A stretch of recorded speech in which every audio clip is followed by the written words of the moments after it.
नमस्कार, news point लेकर हाजिर हूं मैं राजीव। दोस्तों, देश में मोदी सरकार के फैसलों और कामों के खिलाफ विपक्ष ने एक बार फिर जोरदार विरोध प्रदर्शन शुरू कर दिया है। आधी रात के तख्ता पलट जैसे आरोपों से लेकर संविधान विरोधी सरकार नहीं चलेगी जैसे नारे बीजेपी के खिलाफ लग रहे हैं और इन सबके बीच मोदी सरकार को एक बड़ी परीक्षा से भी गुजरना है। दरअसल कल चीफ इलेक्शन कमिश्नर के चयन के लिए बनी हुई समिति की संरचना और प्रक्रिया पर एक अहम सुनवाई सुप्रीम कोर्ट में होनी है। इस सुनवाई में सुप्रीम कोर्ट इस बात पर फैसला सुना सकता है कि चीफ इलेक्शन कमिश्नर के चयन की समिति से सीजेआई यानी चीफ जस्टिस ऑफ इंडिया को हटाकर एक केंद्रीय मंत्री रखने का कानून जो सरकार ने 2023 में बनाया था वो सही है या गलत है।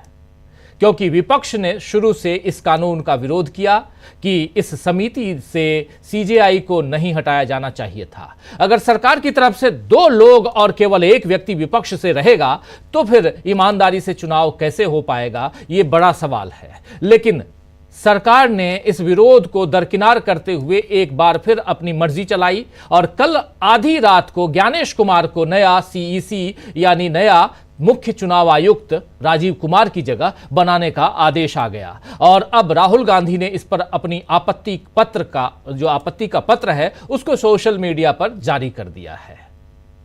राहुल गांधी ने कहा है कि जब तक सुप्रीम कोर्ट में चयन प्रक्रिया को चुनौती देने वाली याचिकाओं पर फैसला नहीं आ जाता तब तक इस प्रक्रिया को स्थगित करना चाहिए था। राहुल गांधी ने अपने असहमति नोट की प्रति को साझा करते हुए एक्स पर पोस्ट किया है कि अगले चुनाव आयुक्त का चयन करने वाली समिति की बैठक के दौरान को एक असहमति पत्र प्रस्तुत किया जिसमें कहा गया था कि कार्यकारी हस्तक्षेप से मुक्त एक स्वतंत्र चुनाव आयोग का सबसे बुनियादी पहलू चुनाव आयुक्त और मुख्य चुनाव आयुक्त को चुनने की प्रक्रिया है। सर्वोच्च न्यायालय के आदेश का उल्लंघन करके और भारत के मुख्य न्यायाधीश को समिति से हटाकर मोदी सरकार ने हमारी चुनावी प्रक्रिया की अखंडता पर करोड़ों मतदाताओं की चिंताओं को और बढ़ा दिया है। ये बात कही है राहुल गांधी ने। और वहीं कांग्रेस ने इस फैसले को आधी रात का तख्ता पलट बताते हुए एक बड़ा सा ट्वीट किया है। जरा उस ट्वीट को आपके सामने रखना चाहता हूं। कांग्रेस का ट्वीट। कांग्रेस इस ट्वीट में लिख रही है कि आधी रात का तख्ता पलट, कैसे मोदी और शाह ने मुख्य चुनाव आयुक्त यानी सीईसी की नियुक्ति पर कब्जा किया। उसमें पहला पॉइंट, कोर्ट का फैसला। सुप्रीम कोर्ट ने यह अनिवार्य किया था कि मुख्य चुनाव आयुक्त का चयन करने वाली समिति में प्रधानमंत्री, विपक्ष के नेता और भारत के मुख्य न्यायाधीश शामिल हों। दूसरा इसमें पॉइंट है कि सरकार की सत्ता हथियाने की कोशिश सरकार ने की है आधी रात को और उसमें मोदी सरकार ने एक नया कानून पारित करके सीजेआई को हटा दिया और उनकी जगह प्रधानमंत्री के चुने हुए एक मंत्री को शामिल किया जिससे न्यायिक निगरानी कमजोर हो गई। तीसरा है इसमें कि कानूनी चुनौती। इस कानून को चुनौती देते हुए सुप्रीम कोर्ट में एक याचिका दायर की गई जिससे इसकी वैधता पर सवाल उठ गया। चौथा पॉइंट है कि सुप्रीम कोर्ट की सुनवाई तय। सुप्रीम कोर्ट ने इस याचिका पर सुनवाई की तारीख 19 फरवरी तय की जो नियुक्ति प्रक्रिया को प्रभावित कर सकती थी। इसके आगे भी है। कांग्रेस ने 5 से लेकर 9 तक देखिए सरकार की पूर्व धारणात्मक कार्रवाई जिसमें खतरे को भांपते हुए सरकार ने सुप्रीम कोर्ट के हस्तक्षेप से पहले ही सीईसी चयन समिति की बैठक जल्दबाजी में बुला ली। छठा इसमें है कि विपक्ष के नेता श्री राहुल गांधी का विरोध। विपक्ष के नेता ने स्थगन की मांग की और समिति से सुप्रीम कोर्ट के फैसले का इंतजार करने का आग्रह किया। इसके बाद 7वां पॉइंट है कि मोदी शाह का अधिक्रमण। ये जो राहुल गांधी के विरोध को मोदी और शाह ने खारिज कर दिया जिनके पास समिति में बहुमत था। 8वां पॉइंट, आधी रात की घोषणा। एक चौंकाने वाले कदम में सरकार ने 17 फरवरी की आधी रात को सुप्रीम कोर्ट की सुनवाई से महज 2 दिन पहले ज्ञानेश कुमार को नए सीईसी के रूप में घोषित कर दिया। 9वां पॉइंट इसमें है शाह का कनेक्शन। ज्ञानेश कुमार जिन्हें अमित शाह का दाहिना हाथ माना जाता है उनको 2024 के चुनावों की निगरानी के लिए चुना गया जिससे भाजपा का चुनावी प्रक्रिया पर पकड़ और मजबूत हो गई। सुप्रीम कोर्ट को दरकिनार करने से लेकर आधी रात की नियुक्ति तक मोदी और शाह ने दिन दहाड़े सबसे बड़े चुनावी तख्ता पलट को अंजाम दिया। यह बात यहां कही जा रही है कांग्रेस पार्टी की तरफ से। एक बड़ा आरोप 9 पॉइंट में, 9 पॉइंट टोटल। और यहां पर सरकार ने कैसे चुनाव आयोग पर कब्जा कर लिया, यह बताया जा रहा है कांग्रेस पार्टी की तरफ से। आइए जरा और आगे बढ़ते हैं। उधर उत्तर प्रदेश में आज विधानसभा की शुरुआत हुई है, विधानसभा सत्र की शुरुआत हुई है, बजट सेशन की शुरुआत हुई है।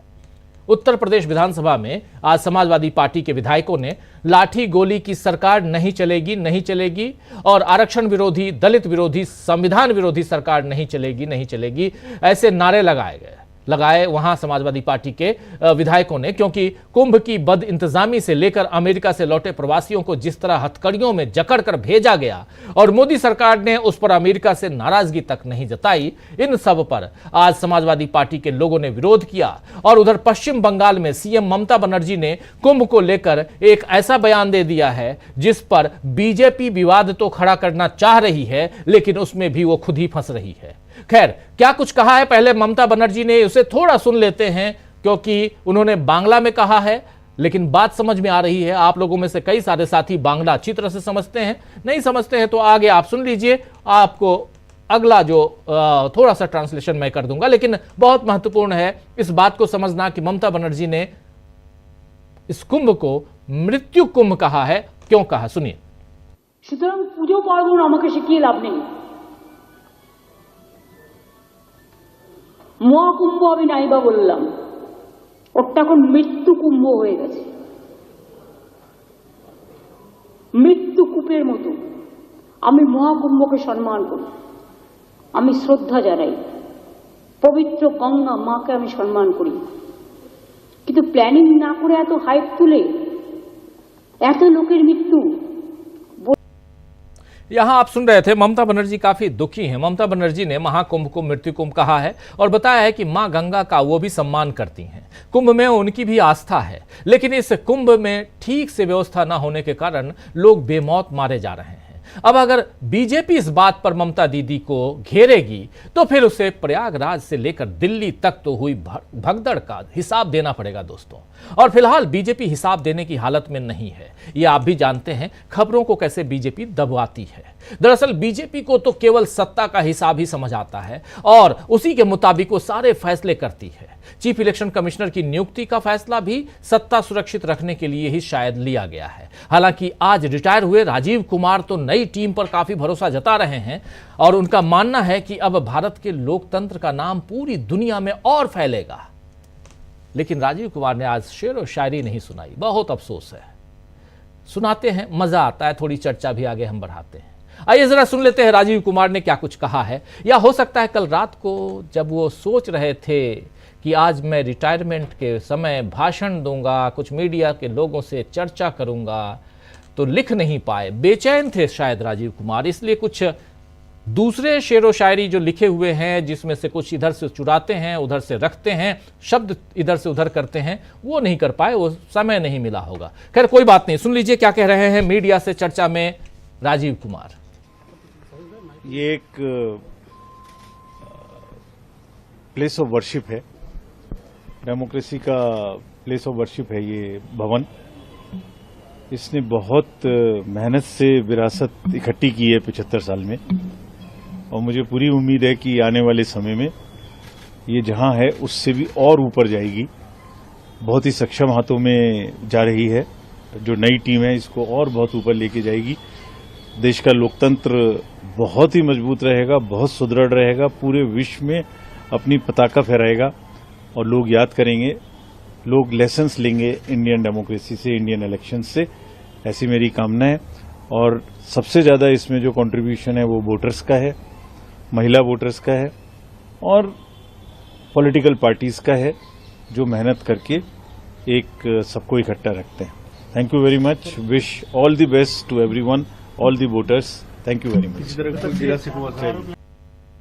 तो चलिए, गनीमत है कि राजीव कुमार ने जाते जाते कोई शायरी नहीं सुनाई। बहरहाल ज्ञानेश कुमार और नए निर्वाचन आयुक्त विवेक जोशी के बारे में उन्होंने जो भरोसा दिखाया है उस पर भी सवाल उठ रहे हैं, क्योंकि ज्ञानेश कुमार अमित शाह के करीबी समझे जाते हैं। और अब सवाल उठ रहे हैं कि क्या 2029 के चुनावों से पहले बीजेपी ने कोई खेल करने की तैयारी कर ली है? ये एक बड़ा सवाल है। सवाल इधर बिहार के पूर्व उप मुख्यमंत्री और आरजेडी के नेता प्रतिपक्ष तेजस्वी यादव ने भी सवाल उठाए हैं। तेजस्वी यादव ने एक लंबा चौड़ा ट्वीट भी किया है, कह रहे हैं कि आम नागरिकों और मतदाताओं की नज़र में चुनाव आयोग विपक्ष के पॉइंटेड सवालों, शंकाओं और शिकायतों का समाधान करने में विफल साबित हुआ है। चुनाव आयोग रेफरी, अंपायर तो छोड़िए, अब ये दर्शक भी नहीं रहा, ये बीजेपी का चीयर लीडर बन चुका है। लोकतंत्र और संविधान के लिए चुनाव आयोग कैंसर बनता जा रहा है। आपको याद होगा कि 2020 के बिहार विधानसभा चुनाव के नतीजों के दिन चुनावी इतिहास में चुनाव आयोग ने एक दिन में 3 प्रेस कॉन्फ्रेंस की थी, 5 घंटों तक काउंटिंग रुकवा दी थी, रात के 2 बजे तक परिणाम की घोषणा नहीं की थी। ईवीएम पर लोगों को संदेह रहता है, जब केंद्र में हमारी सरकार बनेगी तो हम जीतने के बावजूद ईवीएम को हटाएंगे। ये बात यहां पर कही है तेजस्वी यादव ने, बहुत महत्वपूर्ण बात। आइए जरा सुन लेते हैं उनकी जुबानी क्या कुछ कह रहे हैं, सुनिए जरा। देखिए, चुनाव आयोग जो है, लोगों का विश्वास जो है चुनाव आयोग से उठता चला जा रहा है। जो विश्वसनीयता जो चुनाव आयोग की है, वो लोग दिन प्रतिदिन जो है हर चुनाव के बाद खोते जा रहे हैं। और आप सब लोगों को पता है, जो भी पॉइंटर्स क्वेरीज जो होती है विपक्षों की, कि विपक्ष के सवालों का जवाब दें, संतोष करें, विपक्ष को सेटिस्फाई करें, या और कोई बात होती है, शिकायत होती है, तो उसका हल निकाले, नतीजा निकाले, तो चुनाव आयोग नहीं निकाल पाती है। आप देखिएगा, पूरी तरीके से जब मैच होता है तो 2 टीमों के बीच में मैच होता है, उसमें अंपायर भी होते हैं, दर्शक भी होते हैं, खिलाड़ी भी होते हैं, और खास तौर पे चीयर लीडर्स होती हैं आजकल। तो अब चुनाव आयोग का जो है वो बीजेपी के चीयर लीडर हो गए हैं, दर्शक भी नहीं बन गए, अंपायर तो दूर की बात है। चुनाव आयोग जो है बीजेपी का चीयर लीडर के तरह काम कर रहा है, और ये लोकतंत्र के लिए, संविधान के लिए चुनाव आयोग कैंसर बनता जा रहा है। आप सब लोगों ने देखा होगा, बिहार में जब 20 का जो चुनाव हुआ था, तो पहली बार इतिहास में रिजल्ट वाले दिन जो है 3 बार प्रेस कॉन्फ्रेंस इन लोगों ने किया। काउंटिंग को रुकवाया गया, 5 बजे रुकवा दिया गया, हम लोग जीत रहे थे, और रात के 2-2 बजे तक जो है इन लोगों ने डिक्लेयर किया। जो कई सीटों पर बेईमानी हुई, हमारे कई जो जीते हुए प्रत्याशी थे वो कोर्ट भी गए, एविडेंस भी उन लोगों ने पेश किया, लेकिन चुनाव आयोग को कोई लेना देना इस बात का नहीं रह गया। तो ये चुनाव आयोग जो है, हम बार बार कह रहे हैं कि ये कैंसर की भूमिका निभा रहा है। लोकतंत्र और संविधान को खत्म करने का प्रयास जो है किया जा रहा है। राजीव कुमार जो आउटगोइंग इलेक्शन कमिश्नर है, उन्होंने कहा कि विपक्ष जो है लूजर्स है, और वो हमें। तो यहां आप सुन रहे थे तेजस्वी यादव साफ साफ कैंसर से लेकर चीयर लीडर तक चुनाव आयोग को कह रहे हैं, और कह रहे हैं कि हमारी जब सरकार आएगी तो हम भले जीतें लेकिन ईवीएम को खत्म करेंगे। तो आइए दोस्तों, चुनाव आयोग, सुप्रीम कोर्ट में इधर सरकार कल फंसती हुई दिखाई दे रही है, और इस बीच राहुल गांधी की जो गुगली है उससे कैसे नरेंद्र मोदी और उनकी सरकार बचेगी, ये बहुत इंपॉर्टेंट है। क्योंकि राहुल गांधी ने जो आज डिसेंट नोट जारी किया है, जिस बारे में राहुल गांधी लगातार चर्चा करते आए हैं, संसद में भी उन्होंने अपने वक्तव्य में ये बात रखी थी, और आज बाबा साहब अंबेडकर का जिक्र करते हुए उन्होंने डिसेंट नोट जारी किया है। इन सब से क्या मोदी सरकार घिर चुकी है, और क्या अब यहां से देश का लोकतंत्र मजबूत होता हुआ या कमजोर होता हुआ दिखाई देता है? कैसे बचेगी नरेंद्र मोदी की सरकार, या कैसे मजबूत हो रहा है विपक्ष? ये सब, इन सब की चर्चा करेंगे, और ये भी कि कैसे दिल्ली से लेकर राज्यों तक घिर गई है बीजेपी, और मोदी सरकार का कल की परीक्षा में क्या होगा हाल, ये सब जानते हैं। आइए जरा, हमारे साथ कुछ वरिष्ठ साथी जुड़े हुए हैं, उन सबसे पहले आपका परिचय करवाता हूं। देखिए, 4 वरिष्ठ साथी जुड़े हुए हैं। अनिल सिन्हा जी हैं हमारे साथ प्रशांत टंडन जी हैं, डॉक्टर राकेश पाठक जी हैं, और अमलेंदु उपाध्याय जी हैं। आप चारों का स्वागत है, इस्तकबाल है। स्वागत इस्तकबाल आप तमाम दोस्त साथी शुभचिंतक आप सबका, जो अब तक जुड़ चुके हैं उनका भी, जो जुड़ने वाले हैं उनका भी। सीधे आना चाहता हूँ डॉक्टर राकेश पाठक जी आपके पास। डॉक्टर साहब, ज़रा आपसे समझूँ, राहुल गांधी लगातार जो बात कह रहे थे वो कर रहे हैं, और साफ साफ जब मात्र 2 दिन के लिए सरकार रुकना नहीं चाहती थी। सीईसी की नियुक्ति कर बैठी आधी रात को। और जो कांग्रेस ने बीजेपी पर आरोप लगाया है, इस सरकार पर आरोप लगाया है कि आपने आधी रात को लोकतंत्र का चीरहरण कर दिया, क्या कहेंगे? देखिए, आधी रात को चीरहरण पहली बार नहीं हुआ है। पिछले 10 साल में अनेक ऐसे अवसर आए हैं जब मोदी सरकार ने लोकतंत्र को बलाए ताक रखकर फैसले किए हैं और जनता पर थोप दिए।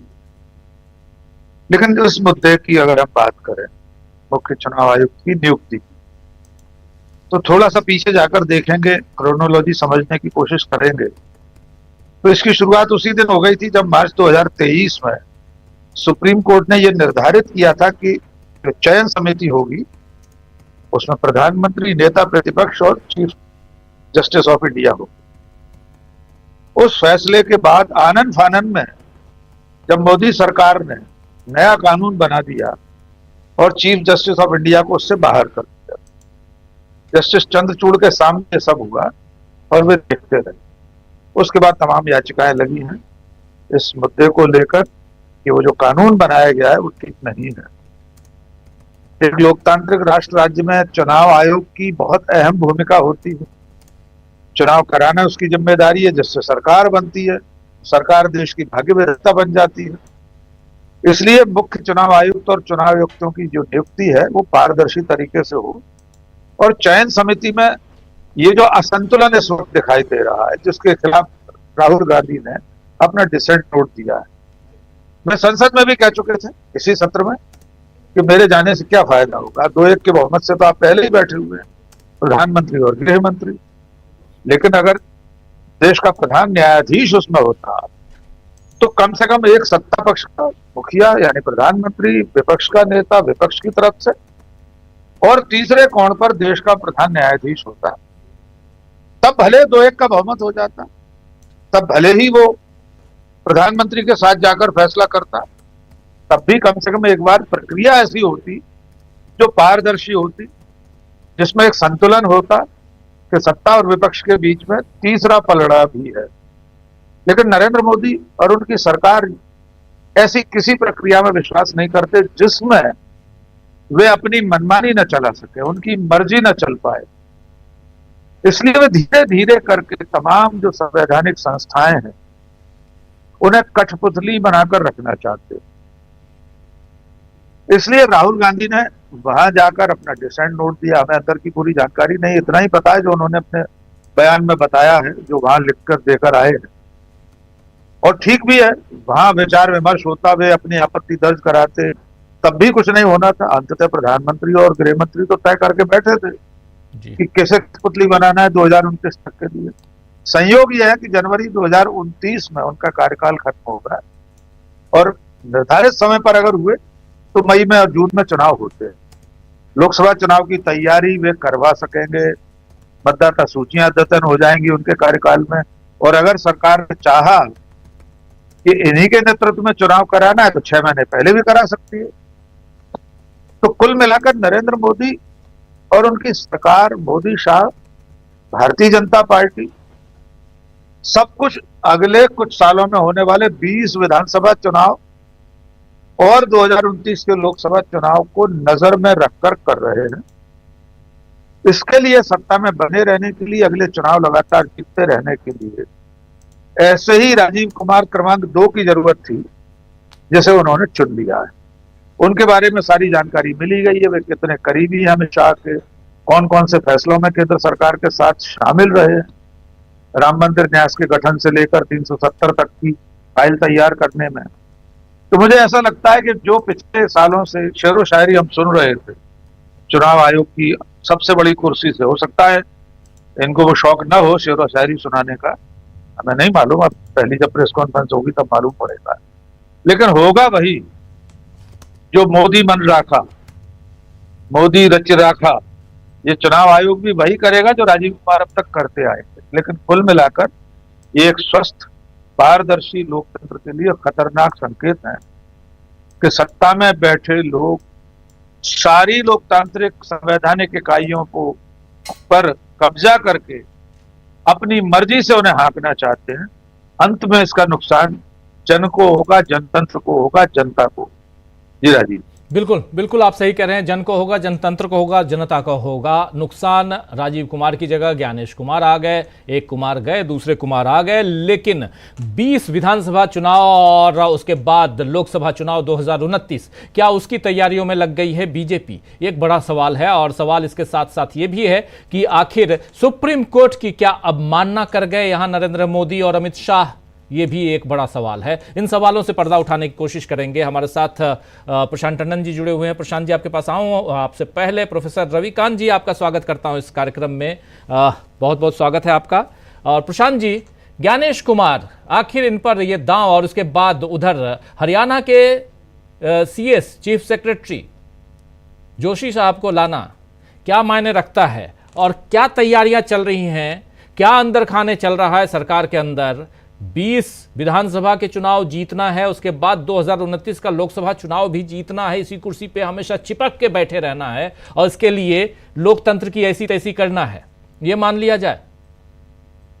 ये राजीव जी, ये जो दो नई नियुक्तियां हुई हैं ज्ञानेश जी की और जोशी जी की, उसके पहले 2 और इस्तीफे भी हुए हैं चुनाव आयोग में। उनकी पृष्ठभूमि जानना जरूरी है। अशोक लवासा ने इस्तीफा दिया था और उनका इस्तीफा बहुत विवादित हुआ था। वो क्यों दिया था? क्योंकि वो नरेंद्र मोदी को भी बरी करना नहीं चाहते थे मॉडल कोड ऑफ कंडक्ट और हेट स्पीच में। उसको लेकर उनके डिफरेंसेस हुए थे। दूसरे एक और चुनाव आयुक्त जिन्होंने इलेक्शन के अनाउंस होने के 1 सप्ताह के पहले ही इस्तीफा दिया था, अरुण गोयल, उनका भी राजीव कुमार से विवाद हुआ था फंडिंग को लेकर पॉलिटिकल पार्टीज की और इलेक्शन का शेड्यूल और खासकर वेस्ट बंगाल के शेड्यूल को लेकर। आपको याद होगा हम लोगों ने पॉडकास्ट भी किया था और वो गायब हो गए थे वेस्ट बंगाल के टूर के बाद।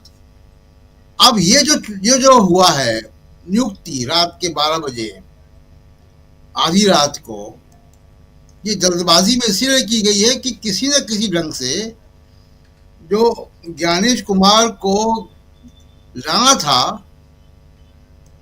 2024 के इलेक्शन के पहले, उनको लाया गया था अरुण गोयल के इस्तीफे के बाद, और उसके बाद अब उनको सीईसी बना दिया गया।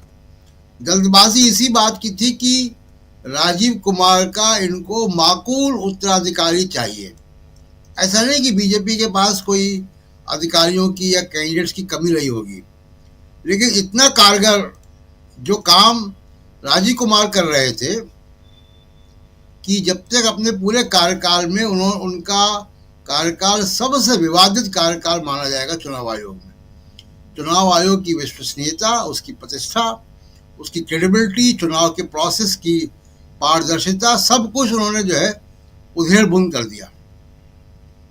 अब उनके जैसा ही कोई चाहिए था। कल हम लोगों ने चर्चा की थी कितना वो करीब है अमित शाह के, और बेसिकली अमित शाह के कैंडिडेट तब भी थे और आज भी हैं, और इसलिए उनको लाया गया है।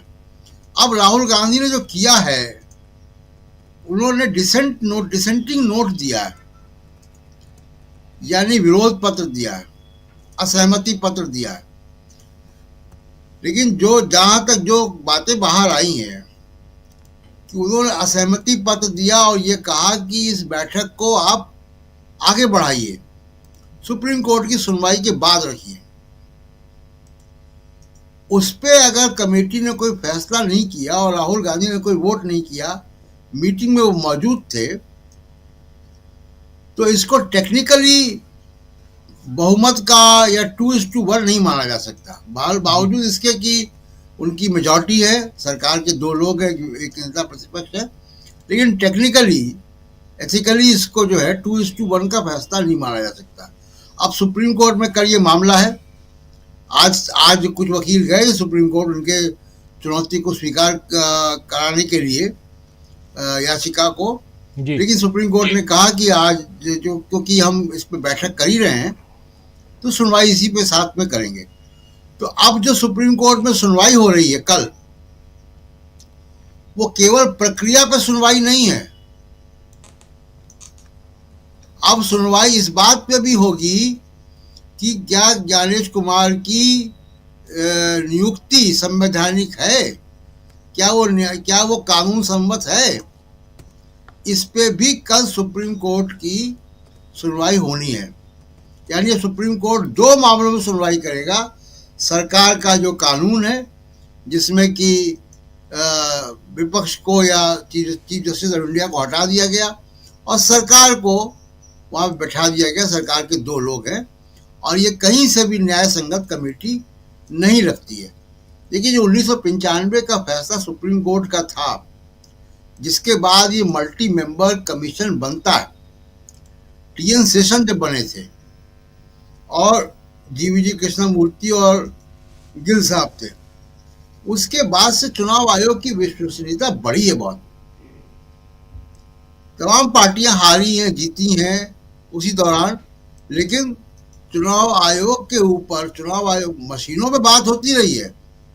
आपको याद होगा कि बीजेपी ने भी ईवीएम पे सवाल उठाए थे, लेकिन बीजेपी ने भी चुनाव आयोग की निष्पक्षता पे सवाल नहीं उठाए थे। राजीव कुमार अग्रवाल के दौर में ये सारे सवाल उठने लगे हैं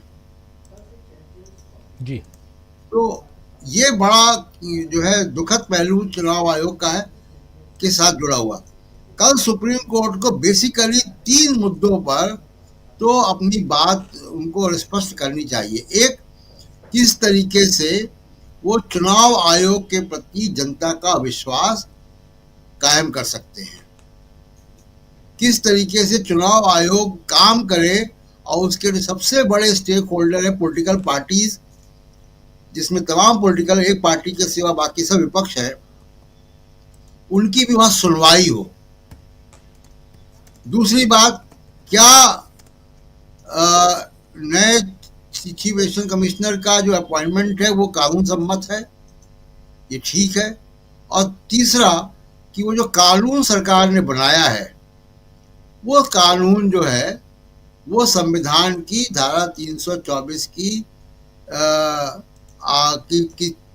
मूल दर्शन के खिलाफ है, मूल भावना के खिलाफ है।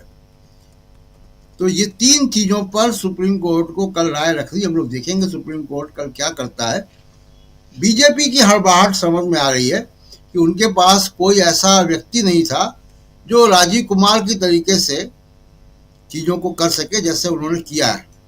महाराष्ट्र में 37 लाख नए मतदाता पैदा कर दिए 5 महीने में, दिल्ली में कर दिया, हरियाणा में कर दिया। ये जो जादूगरी है, तो उनको उनकी मेल का कोई जादूगर चाहिए था जी।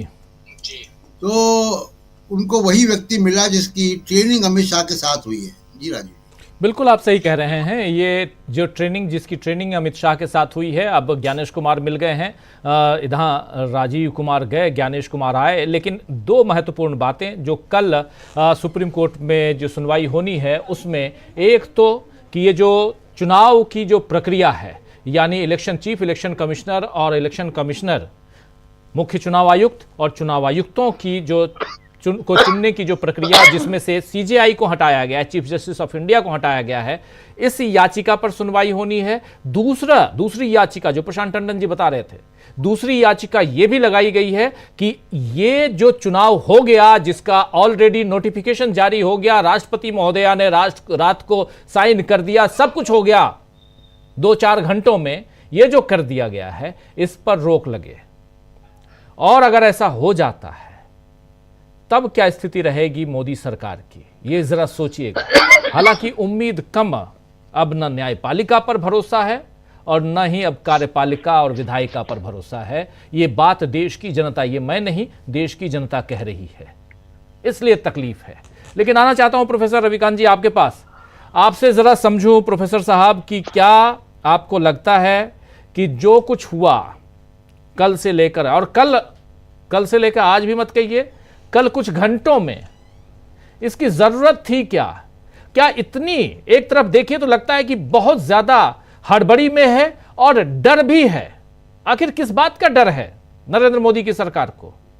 कल का काम आज भी कर सकते थे, नोटिफिकेशन आज जारी कर देते, कल जारी कर देते। कोई जरूरी तो नहीं है कि कल सुप्रीम कोर्ट फैसला सुना देगा, लेकिन ये जो कुछ चल रहा है वो अपने लिए तो निगेटिव ये खोज रही है, निगेटिव बीजेपी कर रही है। कुंभ में मौत का आंकड़ा विपक्ष का कहना आप छिपा रहे हैं। दिल्ली भगदड़ हुई, उसमें भी आंकड़ों का खेल, उसमें भी बताया जा रहा है। दिल्ली में जो रेलवे स्टेशन, नई दिल्ली रेलवे स्टेशन की बात कर रहा हूं, ऐसे तमाम घटनाक्रम पिछले दिनों का आप देख लीजिए, खासकर ये जो तीसरा टर्म है नरेंद्र मोदी का, क्या कहेंगे? देखिए, तीनों टर्म जो मोदी जी के हैं उसमें इस देश के लोगों को बड़ी आहुति देनी पड़ी।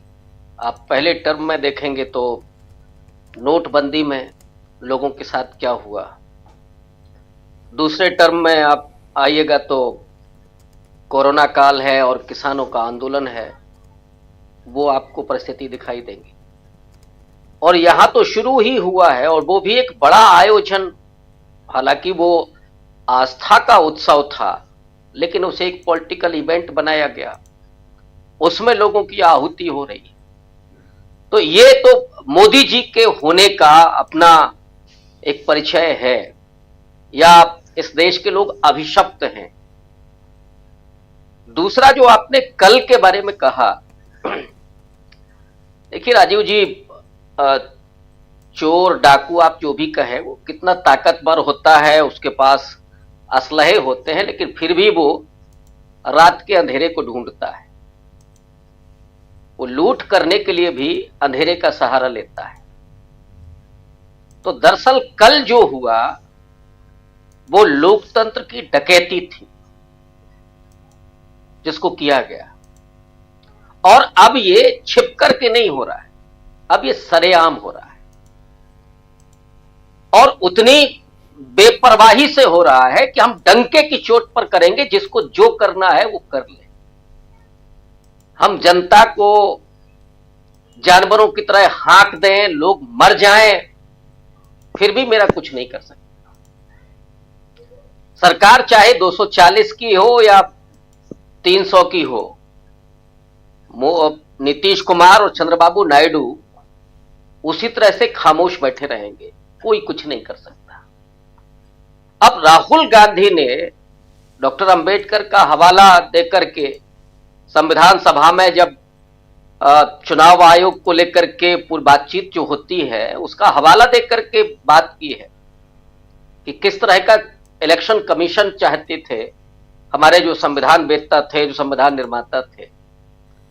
और आज जो हो रहा है वो सरेआम उस लूट तंत्र को पुख्ता करने के लिए इंतजाम हो रहा है। एक इसमें इशारा मैं और कर दूं, राजीव कुमार जी का मुझे नहीं पता कि वो मोदी जी के नजदीक थे कि ज्यादा अमित शाह के नजदीक थे, लेकिन ये तो घोषित रूप से अमित शाह के आदमी हैं, लंबे समय से उनके प्रति लॉयल हैं। तो अब जो ट्रांसफर ऑफ पावर है, माने सारे अब जो चाले हैं, जो दांव हैं, वो अमित शाह खेल रहे हैं। मोदी जी धीरे धीरे साइडलाइन हो रहे हैं, या वो अपने आप को किनारे कर रहे हैं और अमित शाह के हाथ में वो बागडोर दे रहे हैं। और अमित शाह के बारे में आप गुजरात में पता कर लें, या अब तो खैर अब पूरा देश परिचित हो चुका है जी, उन्हें किसी बात की कोई परवाह नहीं है, न धर्म की। जो हिंदू धर्म का वहां जुमला चलता है वो जुमला ही है वहां भी, न देश की न लोगों की, किसी की कोई परवाह नहीं है, न संविधान की। और दलितों पिछड़ों का तो छोड़ ही दीजिए, डॉक्टर अंबेडकर पर जो उन्होंने हमला किया और जिस तरह से अपमान किया वो तो पूरा देश जानता है। तो कल जो हुआ वो दरअसल लोकतंत्र के लूट तंत्र को मजबूत करने के लिए एक और पुख्ता इंतजाम किया गया। अब जो हुआ आनंद फानंद में आपने कहा क्यों हुआ, और सुप्रीम कोर्ट को लेकर के भी ढेर सारे सवाल अब खड़े हो रहे हैं, लोगों की आशंकाएं हैं। और सुप्रीम कोर्ट का तो एक नहीं, आप कम से कम दर्जनों इस तरह की जजमेंट देख सकते हैं। महाराष्ट्र का आप देखिए, पिछली सरकार के साथ जो गवर्नर ने किया, या जो पार्टी तोड़ी गई वो सारा कुछ अवैध था, लेकिन चूंकि इस्तीफा दे दिया था तो वो सरकार चल गई, उद्धव ठाकरे बाहर हो गए, अवैध सरकार चलती रही। और सुप्रीम कोर्ट क्या कहता है? अब जो मुझे लगता है कि जो हुआ है, सुप्रीम कोर्ट ये कहेगा कि नहीं साहब, चीफ जस्टिस ऑफ इंडिया को होना चाहिए था, लेकिन चूंकि ये नियुक्ति हो गई है तो अब इसको तो कंटिन्यू किया जाएगा। क्या हम में से कोई ये उम्मीद कर सकता है कि कल सुप्रीम कोर्ट ये कहे कि ये नियुक्ति अवैध है? भले ही वो फिर से हो जाए गणेश कुमार, लेकिन चीफ जस्टिस ऑफ इंडिया इसमें शामिल हो गए, उसके बाद ये प्रोसेस होगा। ये प्रोसेस ही अवैध है, इसकी कोई संभावना है क्या? मुझे लगता है नहीं। वो कल आनंद फानन में इसीलिए हुआ कि उनकी नियुक्ति को, प्रक्रिया भले ही गड़बड़ हो, लेकिन वो लेटर जारी हो गया, गुलदस्ता मिल गया, बधाई मिल गई, सब जगह नाम चल गया, तो वो माना जाएगा। और वो माना जाएगा का मतलब है कि 2029 तक के लिए अब चुनाव दरअसल लोगों के द्वारा नहीं हो रहा, अब चुनाव आयोग के द्वारा चुनाव जीते जा रहे हैं। मोदी जी और अमित शाह को पूरा भरोसा अब चुनाव आयोग से है, लोगों से नहीं, इस देश की जनता से नहीं। और मुझे तो बड़ा आश्चर्य होता है, दुख भी होता है कि जो डॉक्टर अंबेडकर ने कहा था, या जो नेहरू के सपनों का भारत था, गांधी जी इस डेमोक्रेसी को देखना चाहते थे जी। और ये वो देश है जिस पर गर्व किया जा सकता है कि दुनिया के जितने भी देशों में स्वाधीनता आंदोलन हुए, उसमें एकमात्र भारत है जहां पर महिलाओं की भी इतनी बड़ी भागीदारी थी। तो मताधिकार सबको मिला। उस यूरोप में जहां लोकतंत्र आया, शुरू हुआ, इंट्रोड्यूस हुआ, वहां सालें लग गए, सैकड़ों साल लग गए महिलाओं को मताधिकार में। और डॉक्टर अंबेडकर ने जो कहा था कि अब हमने रानियों की नसबंदी कर दी है, अब राजा मतपेटी से पैदा होगा, राजा अब रानी के पेट से पैदा नहीं होगा। ये जो लोगों को ताकत दी थी कि वो चुनेंगे अपने प्रतिनिधि को और प्रतिनिधि चुनेंगे अपने प्रधानमंत्री को, यहां तो साहब चुनाव आयोग चुन रहा है कि प्रधानमंत्री कौन हो। तो आपने इस देश के करोड़ों नागरिकों के मताधिकार को ही छीन लिया, उनको बंदी बना लिया। और यह सीधे तौर पर भारत के संविधान, भारतीय स्वाधीनता संग्राम सेनानियों की उस शिद्दत, उस आंदोलन और संविधान सभा में जो लोग थे, उनके उस संकल्प, उसके उस प्रयत्न, डॉक्टर अंबेडकर के अपने प्रयत्न, इस सबका ये अपमान है।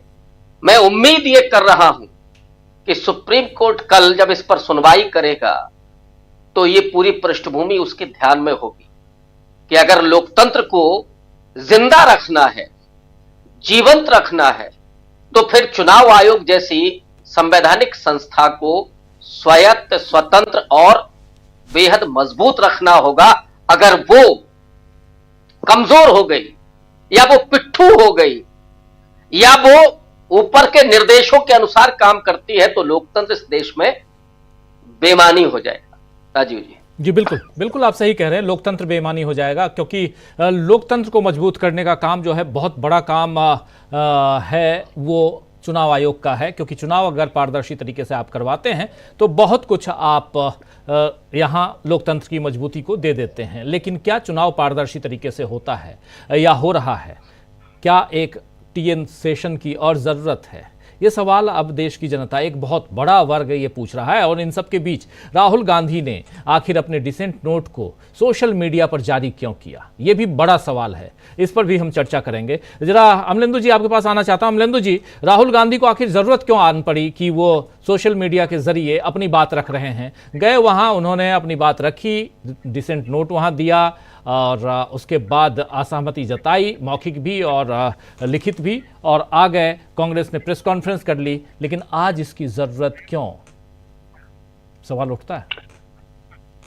बिल्कुल राजीव जी, आज इसकी आवश्यकता इसलिए थी, और मुझे लगता है कि राहुल गांधी ने सही हस्तक्षेप किया आवश्यकता इसलिए थी कि कल उनका डिसेंट नोट उन्होंने दे दिया, मीटिंग छोड़कर बीच में चले आए, अपनी आपत्ति भी जता दी और ये आशा भी जताई कि सरकार जो है वो उनके डिसेंट नोट को मानेगी और जो सुप्रीम कोर्ट का आदेश है और जो एक मामला सब जुडिस है तो उस न्यायपालिका का सम्मान करेगी। चूंकि उपराष्ट्रपति महोदय थोड़े दिन पहले ही राजीव जी उपदेश दे रहे थे कि न्यायपालिका जो है वो कार्यपालिका के एग्जीक्यूटिव ऑर्डर्स में हस्तक्षेप कैसे कर सकती है, तो जाहिर सी बात है कि कार्यपालिका या विधायिका उसको भी जो है वो सम्मान करना चाहिए था न्यायपालिका के आदेश का और एक मामला सब जुडिस है उसका।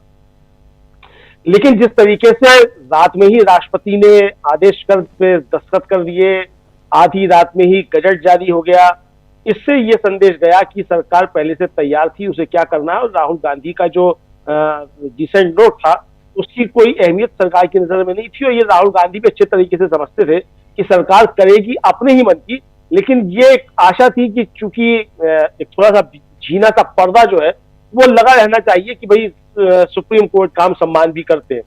अब राजीव जी कायदे में तो जो है ये जिस तरीके से नियुक्ति की गई है ये साफ तौर पर सुप्रीम कोर्ट के आदेश की अवमानना है और सुप्रीम कोर्ट को इसका स्वतः संज्ञान लेते हुए अवमानना का नोटिस जारी करना चाहिए प्रधानमंत्री गृह मंत्री को। लेकिन सुप्रीम कोर्ट ऐसा करेगा इसमें बड़ी शंकाएं हैं कि ऐसा करेगा भी कि नहीं करेगा, क्योंकि जब सुप्रीम कोर्ट ने कहा था कि भाई आप तब तक इस पर कोई कार्रवाई मत कीजिए जब तक इस पर सुनवाई होती है, तो इसको ध्यान में रखना चाहिए था। वैसे भी एक सब जुडिस मामला था, तो राहुल गांधी को आज इसलिए सोशल मीडिया के जरिए सामने आना पड़ा ताकि जनता के सामने ये बात पहुंच सके कि क्या क्या हुआ और हमारी आपत्तियां किन चीजों को लेकर थी और इस सरकार ने इतनी जल्दबाजी आखिर दिखाई क्यों। राजीव जी जो चर्चा हम लोग कर रहे हैं, कल तो हम लोगों ने विशद चर्चा इस पर की थी, हम लोगों के चर्चा करने के बाद जो था देश शायद कुछ जागा था, उसके बाद और लोगों ने भी चर्चा की इसको। हमारे यहाँ सुनकर बहुत से लोग चर्चाएं करते हैं, यहाँ से सुनते हैं, शाम को सुबह जाकर वो चर्चाएं करते हैं, यहाँ तक कि थंब भी हम लोगों के ले लेते हैं, तो खैर वो अलग मसला है। तो लेकिन चर्चाएं हुई, हमारी चर्चा करने के बाद चर्चाएं हुई और देश के अंदर एक माहौल बना। प्रशांत जी ने जो कल टिप्पणियां की या मैंने जो टिप्पणियां की और अमलेंदु जी इसमें तो खुश होना चाहिए, कम से कम आप जो चर्चा कर रहे हैं, हम जो चर्चा कर रहे हैं लोग उसको फॉलो कर रहे हैं और उससे अगर कोई 2 पैसे कमा ले रहा है तो और भी अच्छा है, उसमें बुराई क्या है। नहीं, पैसे कमाने की बात नहीं राजीव, बात यह है कि हम लोग जो चर्चा करते हैं वो लोगों तक पहुंचती है, वो एम्पलीफाई होती है। ये बड़ी बात है कि लोग यहाँ सुनते हैं और जाकर अगर मान लीजिए किसी दूसरे चैनल पर भी चर्चा करते हैं, यहाँ सुनी बात कहते हैं, यहाँ के थंब जो है कॉपी करके लगाते हैं, तो हमारी बात को आगे बढ़ा रहे हैं, तो उसमें कोई बुरी बात नहीं है, अच्छी बात है। बल्कि और लोग भी जो है वो थंब चुराए, जो चुराने का काम वो सब कर सकते हैं, वो अलग मसला है। लेकिन राहुल गांधी जो आज राजीव जी जनता के बीच आए, तो राहुल गांधी के आज सोशल मीडिया के जरिए जनता के बीच आने का मकसद यही था, क्योंकि कल उनकी जो ईगल कमेटी थी वो प्रेस कॉन्फ्रेंस कर चुकी थी, लेकिन वो प्रेस कॉन्फ्रेंस उस समय हुई थी जब राहुल गांधी अपना डिसेंट नोट देकर और मीटिंग से उठकर चले आए थे। लेकिन जो हुआ, जो कुछ जो घटनाक्रम जो घटा वो आधी रात को घटा, वो ठीक उसी तरीके से जैसे बताया गया था कि एक अखबार में खबर छपी थी कि रात को जो था वो एक सेनाध्यक्ष जो थे वो फौज लेकर दिल्ली पर चले आ रहे थे चढ़ाई करने के लिए। तो रात से बहुत प्यार है, रात को 12 बजे जो है घंटा बजाकर जीएसटी भी लागू की जाती है, रात को 8 बजे आकर जाने क्या क्या घोषणा की जाती है, रात में सरकारें बन जाती हैं, राज्यपाल जो है उठा के जी को रात में ही शपथ ग्रहण करा देता है मुख्यमंत्री का। तो रात से बहुत ज्यादा जो है प्रेम है, निशाचरों को होता भी है रात से बहुत ज्यादा प्रेम, तो रात में ही ये सारे काम किए गए राजीव जी। तो जब दिन का भोर हुआ तो दिन के भोर में देश की जनता को जगाना बहुत जरूरी था कि जनता तुम दिन में मत सो, क्योंकि निशाचर रात में जागकर जो है देश का काम खराब कर रहे हैं और हमारी जिम्मेदारी है, देश की जनता की भी जिम्मेदारी है कि इस डेमोक्रेसी को बचाया जाए। इसलिए नहीं कि राहुल गांधी प्रधानमंत्री बन जाएंगे या नरेंद्र मोदी को प्रधानमंत्री पद से उतार देना है, बल्कि इसलिए कि लोकतंत्र जिंदा रहे और जो जनता के द्वारा जनता के लिए शासन है वो जनता के द्वारा जनता के लिए ही हो। ऐसा ना हो कि किसी ज्ञानेश कुमार या किसी राजीव कुमार के द्वारा मोदी जी के लिए, अमित शाह के लिए शासन हो जाएगा। जी बिल्कुल बिल्कुल। अनिल सिन्हा जी भी हमारे साथ जुड़े हुए हैं। अनिल जी, आपके पास आना चाहता हूं। अनिल जी, सबसे बड़ी बात है कि आखिर सुप्रीम कोर्ट में मामला इतनी हड़बड़ी क्यों, किस बात से डरती है मोदी सरकार? थोड़ा सा याद रखना चाहिए सब कुछ को, सुप्रीम कोर्ट का जो है, या अब ये अरुण गोयल की जो नियुक्ति हुई थी, अरुण गोयल की नियुक्ति एक दिन में हुई थी, एक दिन में उनका नाम सर्च कर लिया गया, एक दिन में उच्च पैनल बन गया, उसी दिन उनको वॉलंटरी रिटायरमेंट ले लिया क्योंकि उनका 1.5 महीने का कार्यकाल बाकी था, 6 वीक्स का, और उसका उसी दिन उनका रिटायरमेंट के लिए ले लिया गया, मतलब एप्लीकेशन। तो सुप्रीम कोर्ट ने अपने वर्डिक्ट में जोसेफ ने कहा है, जस्टिस जोसेफ ने, कि ये जो क्रोनोलॉजी है और जो डिटेल फाइल्स मंगवाई उन्होंने, और फाइल्स के आधार पर उन्होंने नोट वर्डिक्ट में ये जो फैसला था सीईसी का अपॉइंटमेंट ऑफ कमिश्नर्स के, उस फैसले में लिखा हुआ है कि अरुण गोयल की जो नियुक्ति हुई है उसको डिटेल में उन्होंने डिस्कस किया कि एक दिन में आपने ये भी ले लिया, इसका मतलब ये है कि उसको पता था कि उसका अपॉइंटमेंट होना है। मतलब आप क्या मतलब कहने का कि आप आंख में क्यों धूल झोंक रहे हो, और एक दिन में आपने सर्च कर लिया, 3 साउथ के 3 आईएएस ऑफिसर्स, उसका लिस्ट में नाम भी रखा, 83 का एक बैच का, एक 82 बैच का और एक 85 बैच के ये खुद थे। तो ये जो है सब आपने किया, सब एक दिन में। तो कहा कि ये खुद ही एक सवाल है, लेकिन सुप्रीम कोर्ट ने उस डिसीजन को, मतलब उस पर कमेंट किया, और वर्डिक्ट में है ऑब्जर्वेशंस, लेकिन वो उस पर उसने नहीं उनको ये किया, मतलब निरस्त नहीं किया जी। और आप जानते ही हैं कि बाद में गए वो 1.5 साल, मतलब 1.5 साल रहे वो, उसके बाद गए 24 में मेरे ख्याल में गए, चुनाव के लोकसभा चुनाव के पहले गए। तो आप जबकि उनका नवंबर 22 में 22 नवंबर 22 मतलब 19 नवंबर को उनका अपॉइंटमेंट हुआ था। तो वो जो है 1.5 साल करीब 1.5 साल, मतलब ये 23 और हाँ 1.5 साल के आसपास हो रहा है। तो आप सोच लीजिए कि सुप्रीम कोर्ट ने अपने वर्डिक्ट में लिखा है कि अरुण गोयल के ऐसे अपॉइंटमेंट हुआ, लेकिन उसको निरस्त नहीं किया, जबकि उसके पहले कहा था कि भाई आप अपॉइंटमेंट इस बीच नहीं करेंगे, क्योंकि मई 2022 में वो पद रिक्त हो गया था। और ये लोग जब कोर्ट में गए तो वो जो है उस पर डिस्कशन चल रहा था, तो उन्होंने करीब करीब हिंट किया था कि आपको जल्दीबाजी नहीं करनी है, लेकिन उसने करके अपॉइंटमेंट 22 नवंबर को फैसला आना था, 19 को उन्होंने नोटिफिकेशन जारी कर दिया, रातों रात 18 और 12 को इसके पहले को सुप्रीम कोर्ट में सुनवाई हो चुकी थी। मतलब 7 दिन के अंदर भी नहीं, एक दिन में सब कुछ कर लिया। और उसमें लिखा हुआ है कि लॉ मिनिस्ट्री का नोट। तो ये सुप्रीम कोर्ट खुद कहा है जिस वर्डिक्ट में कि ये अपॉइंटमेंट, मतलब एक तरह से कह रहा है कि आपने किस तरह से किया है, सवाल उठा रहा है, लेकिन सुप्रीम कोर्ट ने उसको निरस्त नहीं किया। तो आपको कैसे, या आप अगर कोई उम्मीद कर रहे हैं, हमने किसी ने कहा भी कि कोई किसी को उम्मीद नहीं है, और मैं सही है, मुझको तो कोई उम्मीद नहीं है। सुप्रीम कोर्ट का जो अभी तक का रवैया है उसमें बोबडे को, डॉक्टर जस्टिस बोबडे को कोर्ट करना चाहिए। उन्होंने ऑन रिकॉर्ड कहा कि सरकार से मिल करके, गवर्नमेंट से मिल करके जुडिशरी को रहना चाहिए। और हमको लग रहा है क्या कि इतना कमिटेड जुडिशरी का डिबेट आया था उस समय, क्या कहते हैं, इंदिरा गांधी के समय में, लेकिन ये कमिटेड जुडिशरी, ऐसा जुडिशरी आपको नहीं मिलेगा। और कमिटेड ये भी आपको नहीं मिलेगा चुनाव आयोग, जो कि कह रहा है कि मंदिर है वहां तो पूजा करने की जगह है, वहां थोड़ी ही संविधान लागू करने की जगह है। वो खुद आपका राजीव कुमार बोल रहे हैं। हम लोग जो अर्थ है उसको हम लोग लग रहा है कि हम लोगों ने भी जो अपनी मेधा शक्ति है उसको खो दिया है। साफ वो बोल रहा है कि ये मंदिर है, यहाँ पूजा पाठ करने के लिए है। पूजा किसकी होनी है आपको पता है?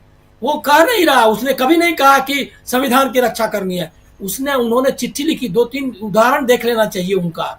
उन्होंने चिट्ठी लिखी, ये क्या कहते हैं, विपक्ष के लोगों को, कहा कि हमारा we are duty bound to protect our officers, मतलब रिटर्निंग ऑफिसर्स, हम उनको जो है डिफेंड करना हमारा दायित्व है।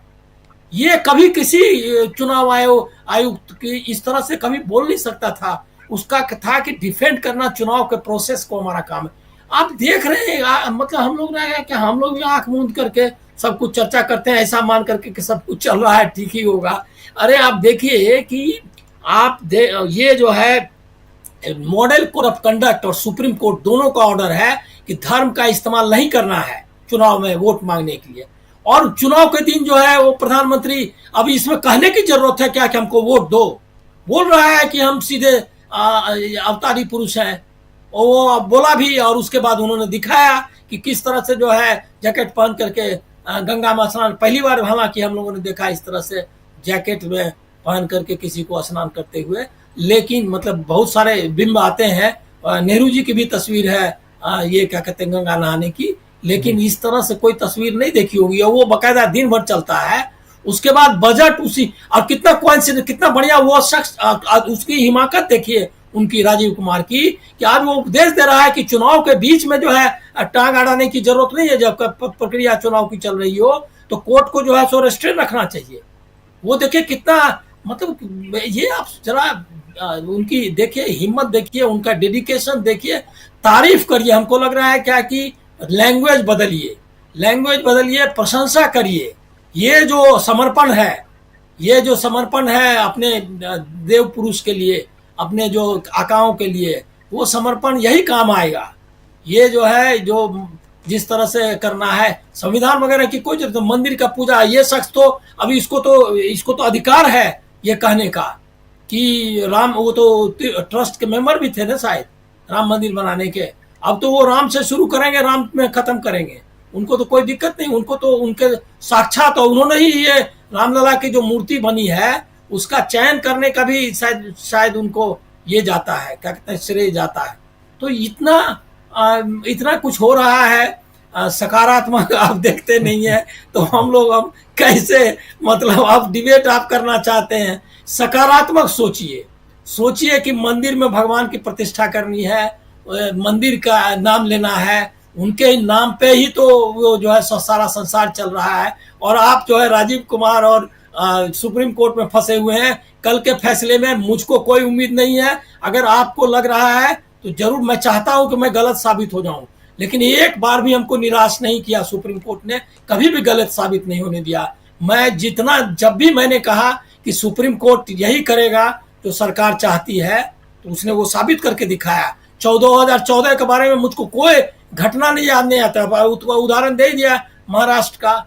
महाराष्ट्र में उसने लिखा कि ये अवैध सरकार है, लेकिन अब अवैध है तो अपन क्या करना है, अब जब आ ही गया है तो रहेगा। मतलब कि उदारता और जो भक्ति भाव है, इसको आप देखिए, आप इसका जो मतलब कहता है कि इसमें जो तत्व है वो देखिए। आप तो ऐसे ही हम लोग माथा पीट रहे हैं बेकार में। वो कहा बकायदा बोल करके।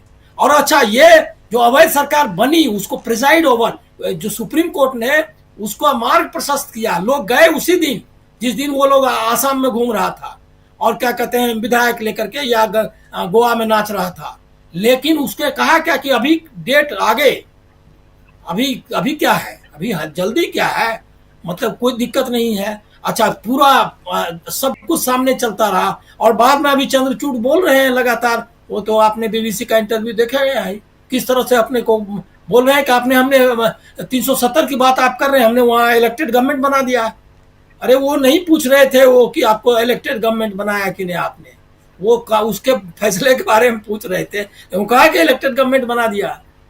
तो ये जो है, ये नया न्याय है, नया तरीका है।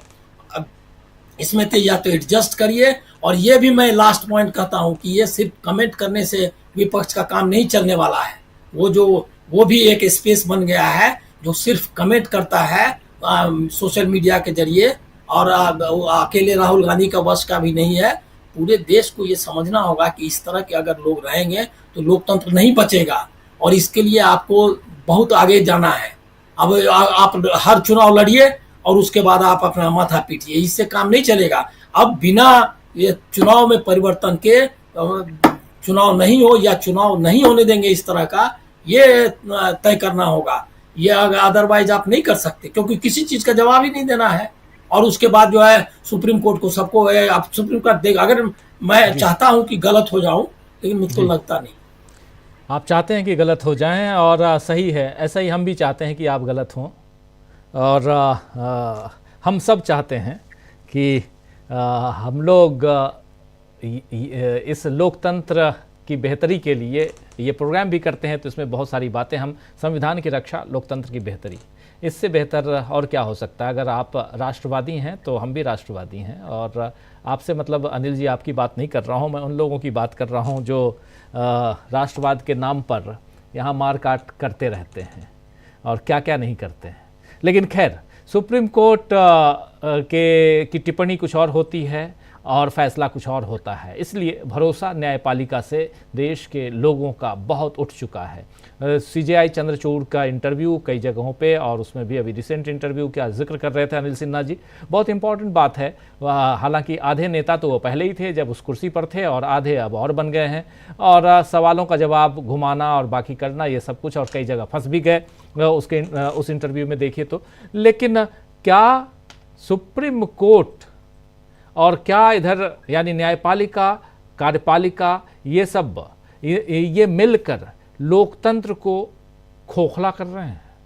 सवाल है, गंभीर सवाल है। लेकिन उसके साथ साथ राहुल गांधी की बात हम कर रहे थे, और आना चाहता हूं राहुल गांधी के ही उसी डिसेंट नोट पे, असहमति पत्र पे, जिसको उन्होंने जारी किया है। जरा डॉक्टर साहब आपके पास आता हूं, डॉक्टर राकेश पाठक जी, आपके जरिए भी समझना चाहता हूं कि राहुल गांधी खुले तौर पर संसद के अंदर इस नियुक्ति की आलोचना कर चुके हैं, कि जो प्रक्रिया है, नियुक्ति की जो प्रक्रिया है उसकी आलोचना कर चुके हैं। अब खुले तौर पर उन्होंने बाहर भी कह दिया, अब अपने डिसेंट नोट को भी दे दिया। इसके बाद आपको क्या लगता है?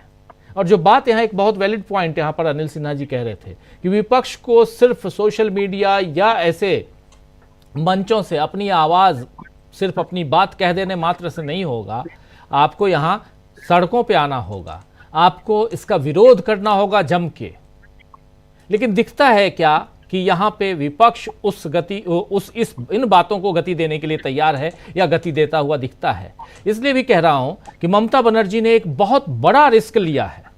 आज ममता बनर्जी का जो बयान है, जो शब्द है कि ये मृत्यु कुंभ है, जब आस्था की बात आती है तो तमाम लोग या तो जाकर वहां भक्ति की डुबकी लगा रहे हैं, लेकिन वहां जो भगदड़ है उसके कारण जो अव्यवस्था है, महाकुंभ की बात कर रहा हूं मैं, उसका जिक्र नहीं करते। अखिलेश यादव भी बचने बचाने की कोशिश में बयान देते नजर आए हैं, सबको वोट बैंक की राजनीति करनी है। लेकिन यहां ममता बनर्जी का जो बयान है, वो बयान क्या उस दिशा में जा रहा है जिस दिशा की बात कर रहे थे हमारे साथी अनिल सिन्हा जी? और क्या यहां से विपक्ष को थोड़ा सा और अग्रेसिव होने की जरूरत है? जी राजीव जी, पहले तो अनिल सिन्हा जी ने जो बात कही थी उसमें संकोच कर गए थे कहने में, लेकिन हम कह देते हैं। राजीव कुमार जिस उपासना स्थल की बात कर रहे थे, चुनाव आयोग को पूजा स्थल बता रहे थे, असल में उसमें नरेंद्र मोदी के नाम की एक पूजा की अलमारी भी होगी, जहां राजीव कुमार नरेंद्र मोदी की पूजा करते हैं। अनिल जी ने नाम नहीं दिया, हम तो नाम लेकर कह सकते हैं कि राजीव कुमार ने अपने पूरे कार्यकाल में निर्वाचन आयोग नाम के लोकतंत्र के मंदिर में प्रधानमंत्री की ये पूजा आराधना की, और उसमें वे सफल रहे। अब जहां तक सवाल राहुल गांधी के डिसेंट नोट का है, इससे क्या होगा? देखिए, इसके दो पहलू हैं। एक तो जनता को ये मालूम होगा कि नेता प्रतिपक्ष संवैधानिक संस्थाओं को बचाने की लड़ाई लड़ता है, वो पारदर्शी नियुक्ति के लिए अपनी असहमति दर्ज करा ली। तो सोशल मीडिया पर उन्होंने अपने इस नोट को जारी करके जनता की अदालत में अपनी भूमिका रखी। दूसरा महत्व राजीव जी ऐसी चीजों का इसलिए होता है कि इससे दस्तावेजीकरण हो जाता है। मैं जीवाजी विश्वविद्यालय में गवर्नर नॉमिनी रहा हूं, सुप्रीम बॉडी होती है एग्जीक्यूटिव काउंसिल। कई ऐसे प्रस्ताव आते थे कि कुलपति कोई प्रस्ताव लेकर आया और हम इसी मेंबर्स उससे सहमत नहीं है, तो हम अपना डिसेंट नोट उसमें दर्ज करा देते। वो जब तक जीवाजी विश्वविद्यालय रहेगा, कोई फैसला भले फिर लागू हो गया, हमारी असहमति दस्तावेजों में हमेशा दर्ज रहेगी कि हम इस फैसले से सहमत नहीं। तो जब इतिहास इस बात का मूल्यांकन करेगा, इस अमृत काल का जब भी मूल्यांकन होगा, तो राहुल गांधी का ये डिसेंट नोट इतिहास में दर्ज पाया जाएगा। कोई शोध करेगा आगे चलकर तो मालूम होगा कि जब सरकार इस तरह से कोई गलत कदम उठा रही थी तो एक नेता था जो इसके खिलाफ खड़ा हुआ। अब क्या होगा इस चिट्ठी के लिखने से, कल सुप्रीम कोर्ट में क्या होने वाला है हम सब जानते हैं। सुप्रीम कोर्ट के बारे में रविकांत जी, अनिल जी बहुत सारी बातें बता चुके हैं कि सुप्रीम कोर्ट में डाइस पर बैठकर चीफ जस्टिस और बाकी के न्यायाधीश कहते बोलते बहुत कुछ है, लेकिन जब फैसला आता है तो वो शब्द उसमें होते ही नहीं, वो वाक्य होते ही नहीं। चीफ जस्टिस कहते हैं लोकतंत्र का हत्यारा है अनिल मसीह, लेकिन सजा नहीं देते, और वो फिर कुछ कारगुजारी कर बैठता उसके बाद। जी। महाराष्ट्र की सरकार अवैध है लेकिन चलती रही। इसी तरह से वो जो गोयल की नियुक्ति थी, एक ही दिन में वीआरएस लिया, एक ही दिन में मंजूर हुआ, नियुक्ति की प्रक्रिया पूरी हो गई, चुनाव आयोग पर कुछ नहीं किया सुप्रीम कोर्ट ने। तो हमारी आपकी अनिल सिन्हा जी उम्मीदों पर कल भी सुप्रीम कोर्ट खरा उतरेगा, हमें गलत नहीं साबित कर पाएगा, वो वही करेगा जो सरकार चाहेगी। लेकिन अब आपके उस प्रश्न पर आते हैं कि क्या विपक्ष की भूमिका यहीं तक सीमित है? क्या राहुल गांधी प्रधानमंत्री आवास में जाएं, 5 मिनट में बैठकर अपना डिसेंट नोट वहां सौंप कर आ जाएं और रात को सोशल मीडिया पर या सुबह सोशल मीडिया पर जारी कर दें? इतने मात्र से विपक्ष की भूमिका की इतिश्री हो जाएगी? निश्चित तौर पर नहीं होगी।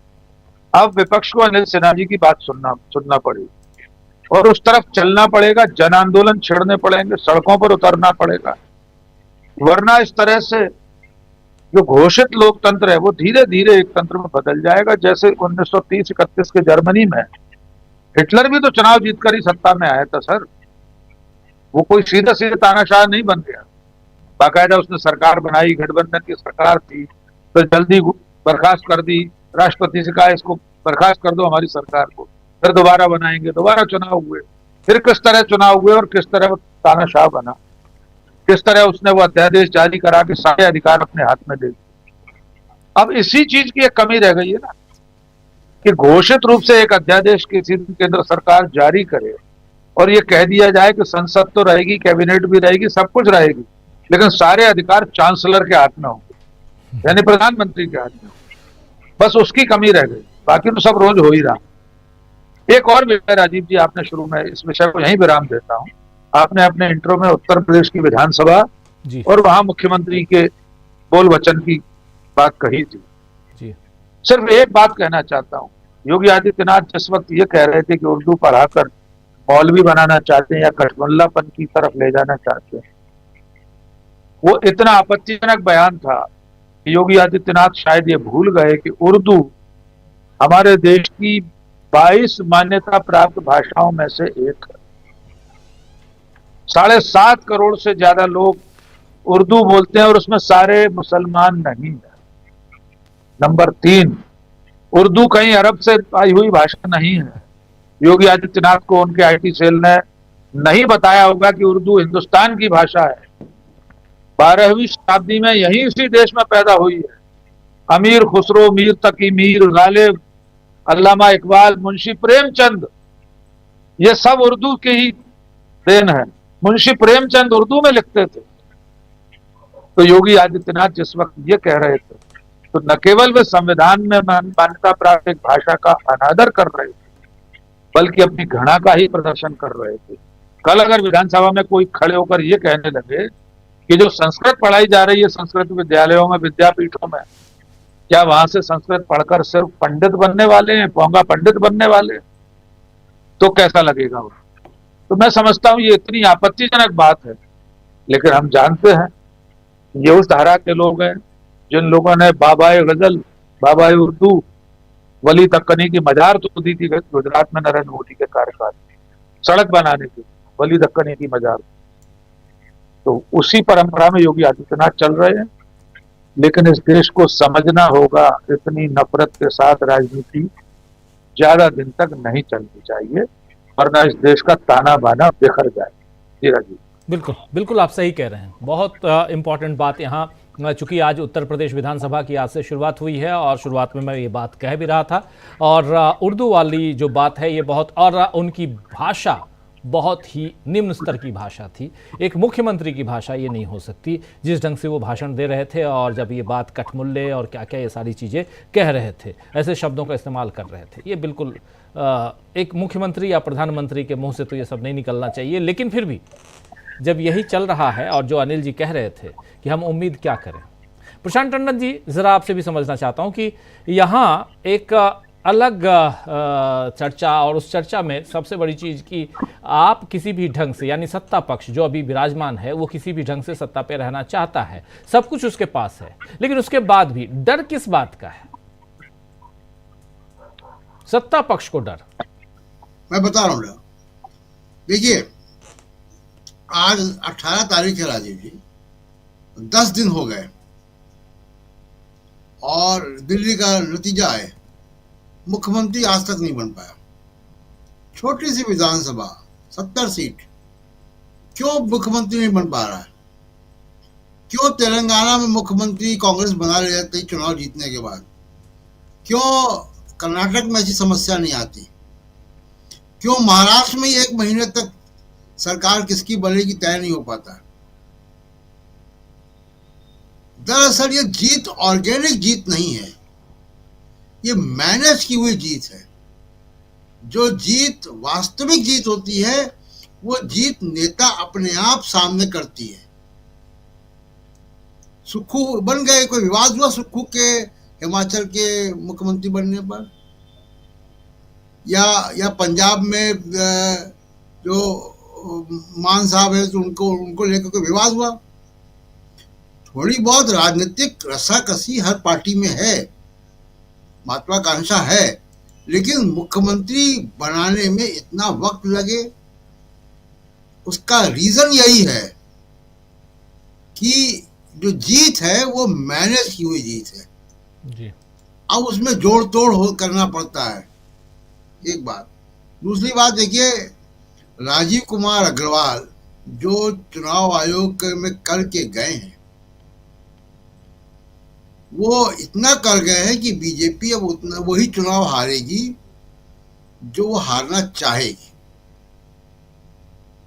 कल को अमित शाह ने अगर ये तय कर लिया कि योगी आदित्यनाथ उत्तर प्रदेश के मुख्यमंत्री ना बने तो बीजेपी को चुनाव हरवा देंगे वो, क्योंकि उन्हीं का आदमी है। अब इसको कहने में कोई गुरेज नहीं है कि उनका आदमी है जी। बिल्कुल। संस्थाओं में जो लोग बैठे हुए हैं उनकी सबसे बड़ी जिम्मेदारी है कि वो संस्था के गरिमा को बना के रखें। राजीव कुमार अग्रवाल ने ऐसी कोई कसर नहीं छोड़ी कि चुनाव आयोग पे उंगली ना उठे। तो ये उनकी जिम्मेदारी है, बताओ चुनाव आयुक्त, मुख्य चुनाव आयुक्त, कि वो उस संस्थान की गरिमा को बना के रखे। अब सुप्रीम कोर्ट के सामने जो केस है, देखिए सुप्रीम कोर्ट को एक बात का जरूर ध्यान रखना चाहिए, संवैधानिक तौर तरीके हैं उसका पालन हो। जो डेमोक्रेसी का मूवमेंट है फॉरवर्ड, देखिए तमाम जो अधिकार डेमोक्रेसी की जो एस्पिरेशंस है बदलती है समय के साथ। आज से 50 साल पहले साफ हवा भी एक अधिकार होगा, इसकी अधिकार होना चाहिए, इसकी कोई बात नहीं थी, आज बात है। डेटा प्राइवेसी कोई प्राइवेसी नहीं थी आज से 20 साल पहले, आज वो डेटा प्राइवेसी संवैधानिक अधिकारों के अंतर्गत प्राइवेसी डिफाइन की जाती है। तो समय के साथ चीजें बदलती हैं। आज चुनाव आयोग को साफ करने की जरूरत है। एक दूसरी बात यह कि बीजेपी को 37% वोट मिला है, 36.8% या 6%। 63% भारत इस बात पे विश्वास करता है, इस तीन तिकड़म के अलावा, 3 तिकड़म के बावजूद 63% अभी भी भारत जो है वो विश्वास करता है विपक्षी पार्टियों पे। और उनके नेता अगर कह रहे हैं कि चुनाव आयोग ठीक नहीं है, इलेक्टोरल रोल्स में धांधलियां हैं, प्रेस कॉन्फ्रेंस करके नाम समेत, मोहल्ला, मकान नंबर समेत बता रहे हैं। आम आदमी पार्टी के संजय सिंह बता रहे हैं कि दिल्ली में कॉन्स्टिट्यूशन क्लब के बगल में जो वीपी हाउस है, जहां 2-2 कमरे के मकान हैं, वहां एक मकान में, सरकारी मकान है वो, एक मकान में 28 मतदाता, 2 कमरे के सरकारी मकान में। ऐसे पते हैं कि जो एग्जिस्ट ही नहीं करते, और वहां 70-72 मतदाता। एक कोई बिल्डिंग राहुल गांधी बता रहे थे कि शिरडी में, जिसमें एक ही बिल्डिंग में हजारों मतदाता, हमारे पूरे इलाके में इतने मतदाता नहीं जितने कि वो एक पोलिंग स्टेशन के बराबर एक बिल्डिंग में थे। तो ये जो हो रहा है, ये जो अग्रवाल साहब करके गए हैं, ये ज्ञानेश कुमार इसको कंटिन्यू करेंगे, इसी हड़बड़ी में किया गया है। सुप्रीम कोर्ट की जिम्मेदारी है कि अगर इस देश में का बहुत बड़ी आबादी चुनाव आयोग पे ही विश्वास खो देगी, तो फिर अराजकता होगी। लोगों को सुप्रीम कोर्ट से भी अगर उम्मीद छूट गई तो अराजकता होगी, और अराजकता के तमाम लक्षण हमारे देश में दिखाई दे रहे हैं। अभी हो सकता है कि आपको लगे किसी को कि नहीं, तो कुंभ जाने वाली भीड़ थी, इसने रेलगाड़ी के डब्बे तोड़े और शीशे तोड़े। ये अराजक भीड़ है। इसके दिमाग में एक नया सॉफ्टवेयर जाना है ना, फिर ये दूसरा काम भी करेगी, क्योंकि वो भीड़ अराजक हो चुकी है। अगर तो इस देश में अगर डेमोक्रेसी में विश्वास बना रहे, रूल ऑफ लॉ में विश्वास बना रहे, संवैधानिक संस्थाओं में विश्वास बना रहे, तो सुप्रीम कोर्ट को ये कोशिश करनी चाहिए। मुझे उम्मीद है कि सुप्रीम कोर्ट कोई ना कोई रास्ता जरूर निकालेगा कि विश्वास चुनाव की प्रक्रिया में बना रहे। बिल्कुल बिल्कुल सही आप कह रहे हैं। जरा प्रोफेसर रविकांत जी, आपसे समझना चाहता हूं कि ये विश्वास कितना बना हुआ है आज की तारीख में। आप युवाओं से इंटरेक्ट करते हैं, इस हिसाब से भी क्या कहते हैं युवा? देखिए, विश्वास तो दिन पे दिन दरक रहा है चुनाव आयोग को लेकर के, और बहुत से लोगों का ये मानना है कि मोदी और शाह ने भारत की पूरी डेमोक्रेसी को अपने काबू में कर लिया है। और वो नौजवान जिनसे मेरा साबका है, वो बेहद हताश और निराश हैं, और उन्हें लगता है कि पढ़ने से क्या होगा, नौकरी तो मिलनी नहीं है। तो जो क्लास एक दौर में 150-200 बच्चों की होती थी, अभी भी इनरोलमेंट है उतने बच्चों का, लेकिन अब 35, 40, 50 इससे ज्यादा बच्चे नहीं आते। कई बार तो 10-15 बच्चे आ रहे हैं, और उसके पीछे की मूल वजह वही है, उनको लगता है कि अब हमको रोजगार नहीं मिलना है, नौकरी नहीं मिलनी। विश्वविद्यालयों में जो बच्चे पीजी करने के लिए या रिसर्च करने के लिए आते थे, उन्हें लगता था कि एक प्रतिष्ठित हमको नौकरी भी मिलेगी और हम इस राष्ट्र के लिए कोई सम्मानजनक काम कर पाएंगे। अब ये बात है ही नहीं जेहन में, और यही वजह है कि बहुत सारे बच्चे प्राइवेट नौकरी करते हैं पढ़ते हुए, किसी तरह से डिग्री का जुगाड़ कर रहे हैं, चल रहा है, लेकिन वो अभी से काम कर रहे हैं। ये हालात क्यों हुए, उसके पीछे मूल वजह वही है, और उनको कोई विकल्प नहीं दिखता है। वो ये कहते हैं कि हम चाहते हैं कि सरकार बदले, क्योंकि ये सरकार तो न तो एजुकेशन फीस पर कोई, ना वजीफे को लेकर के कुछ। आप शिक्षा का बजट देखिए, महिलाओं के उत्थान का बजट देखिए, उसका एक बड़ा उदाहरण बेटी बचाओ बेटी पढ़ाओ आंदोलन जो पूरा सरकार ने चलाया, उसका 75% के आसपास जो बजट था वो केवल विज्ञापन पर खर्च हुआ, मोर देन 70%। और इधर SC/ST के वेलफेयर के लिए भी जो बजट होता है, ये हम सब जानते हैं कि SC/ST की आबादी के अनुसार बजट का एलोकेशन होता है, लेकिन बजाय उनके वेलफेयर के, उनके विज्ञापनों पर उसको खर्च कर लिया जाता है, या अभी बहुत सारा निकाल करके कुंभ में खर्च कर लिया गया होगा और दिखा दिया जाएगा साहब। तो ये जो पूरी विचारधारा है, ये सरकार जो है वो ऐसे तो किसी भी नौजवान की दुश्मन है। वो क्या JNU में, DU में या इन तमाम विश्वविद्यालयों में जो पढ़ने वाले बच्चे हैं, वो केवल अल्पसंख्यक नहीं है, केवल दलित और आदिवासी नहीं, वो तो पूरे देश के हैं। तो उन्हें तो किसी भी पढ़ने लिखने वाले नौजवान के साथ दिक्कत है, क्योंकि वो पढ़ेगा तो फिर वो रोजगार भी मांगेगा, सवाल करेगा सरकार से, आलोचना करेगा।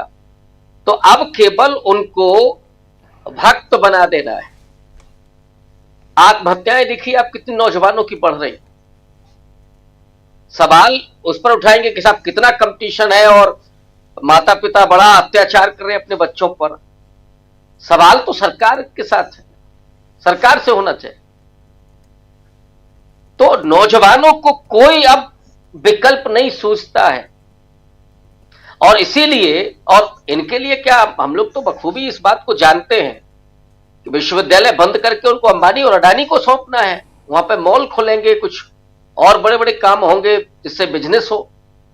उनको नहीं पढ़ा लिखा और समझदार तबका तैयार करना है। लेकिन लोकतंत्र जिस तरीके से इस देश के भीतर आया, लोगों के भीतर आया, जिसको लोगों ने एंजॉय किया और उन्हें लगा कि इस राजनीति के जरिए हमारी तरक्की हो सकती है, हम देश के डेवलपमेंट में अपनी भूमिका अदा कर सकते हैं, बड़ा नाम कमा सकते हैं, हम देश का नाम रोशन कर सकते हैं, वो सारी उम्मीदें अब ध्वस्त हो चुकी, क्योंकि लोकतंत्र में घुन नहीं लगा है। लोकतंत्र धीरे धीरे नहीं दरक रहा है, लोकतंत्र को पूरे तरीके से अंदर से खोखला कर दिया गया। तो चुनाव को लेकर के भी जो लोगों की अपनी उम्मीदें हैं वो तेजी से दरकी हैं, और इसीलिए आप देखिएगा कि फिर उनको लगता है कि जो 2-4 हजार मिल रहा है वो ले लो, क्योंकि आएगा तो वही, वो सब अपना चुनाव में बेईमानी कर चुके हैं। ये तक चीजें अब लोगों तक जा चुकी हैं। इस विश्वास को बहाल करना ये जिम्मेदारी विपक्ष की है, मीडिया है, और मीडिया, उस मीडिया से हम उम्मीद नहीं कर सकते, उस वैकल्पिक मीडिया की है, हम लोगों की जिम्मेदारी है, और हम लोग लगता है कि उसके लिए काम कर रहे हैं। जो भी दिन में हमें घंटे 2 घंटे मिलता है उस पर बात कर रहे हैं, लोगों को सजग कर रहे हैं, और सरकार को एक्सपोज करने की भी कोशिश कर रहे हैं। ये जो कंसेंसस धीरे धीरे, ये जो नैरेटिव बन रहा है और लोगों के जेहन में, तो ये जो गुस्सा है, जो प्रशांत जी ने कहा, ये जो अराजकता है, वो अराजकता कैसे पैदा हो रही है? ये जो भीड़ दिख रही है कि वो कई बार हिंसक होती जा रही है, हालांकि उसे अपनी जान बचाने के लाले पड़े हुए हैं। मैंने एक खबर पढ़ी, राजीव जी, अब जिनके औलादें नहीं होंगी, जिन्होंने शादियां नहीं की होंगी, जो केवल सत्ता पर विराजमान रहने के लिए ही इस धरती पर बोझ बने, उनकी आंखों में आंसू नहीं आ सकते। दिल्ली में एक व्यक्ति जो अपने घर आ रहा था अपनी बेटी के साथ, अपनी पत्नी के साथ, उसकी 7-8 साल की बेटी के मस्तिष्क में, उसके खोपड़ी में एक कील घुस गई और वो हॉस्पिटल तक नहीं ले जा पाया, उसको खून जम गया और उसकी मृत्यु हो गई। उस बाप से पूछे, वो मजदूरी करता था दिल्ली में जी, लेकिन इनको कोई फर्क नहीं पड़ता। इन्होंने इस देश के लोकतंत्र को लूटतंत्र में तब्दील कर दिया। इनके लिए वो राजनीति नहीं है, वो इस देश के लोगों के बेहतरी के लिए नहीं है, वो अंबानी अडानी की तिजोरियां भरने के लिए है, और अपने दिन में 3 बार ड्रेस बदलना है, मेकअप करके निकलना है, इसके लिए वो सत्ता है, लोगों के लिए नहीं है। ये वो चंद विशेष लोगों के लिए वो सत्ता है, और उसी के लिए पूरी मशीनरी काम कर रही है। और निश्चित रूप से जो अराजकता इधर है कि आपने मस्जिद में लोगों को ले जा करके वहां वो जय श्री राम के नारे लगा रहे हैं, डीजे पर वो अश्लील और भद्दे गालियां चल रही हैं, उस पर वो डांस कर रहे हैं। यही अराजक भीड़ किसी दिन अगर इधर मुड़ गई ना, तो क्या होगा? इस बात को समझना होगा, और तभी हमारी डेमोक्रेसी सुरक्षित रह सकती है। नौजवानों की एनर्जी का देश के डेवलपमेंट के लिए इस्तेमाल हो, लेकिन वो 5 ट्रिलियन बोलने से थोड़ी ना देश विकसित होता है। ना विश्वविद्यालय आप बंद कर दें, बोले विश्वगुरु भारत बन रहा है। क्या किया ट्रंप ने? दिखाई ना औकात। जाने के बाद भी 2 बार उसने जिन लोगों को भेजा, उनके हाथों में भी हथकड़ियां और बेड़ियां थी जी। शर्म नहीं आती है क्या लोगों को? और मोदी जी को शर्म नहीं आ रही है क्या, जो उनके लोगों के साथ हो रहा है? इस बात को देश के लोग देख रहे हैं, समझ रहे हैं। हाँ, स्मृति बहुत अब क्षीण है, बहुत छोटी है, इसलिए बार बार याद दिलाना पड़ेगा कि वो सत्ता, वो प्रधानमंत्री जिसने नोटबंदी से लेकर के कोरोना काल में और किसानों के साथ जो किया, अभी फिर लाइन में लगाया, और अब तो बंदी की तरह लोग आ रहे हैं। जिसे अपने देश के लोगों की परवाह नहीं है, उस प्रधानमंत्री के साथ क्या होना चाहिए? क्या वो सत्ता में बने रहने का अधिकारी है? ये हमें सोचना पड़ेगा राजीव।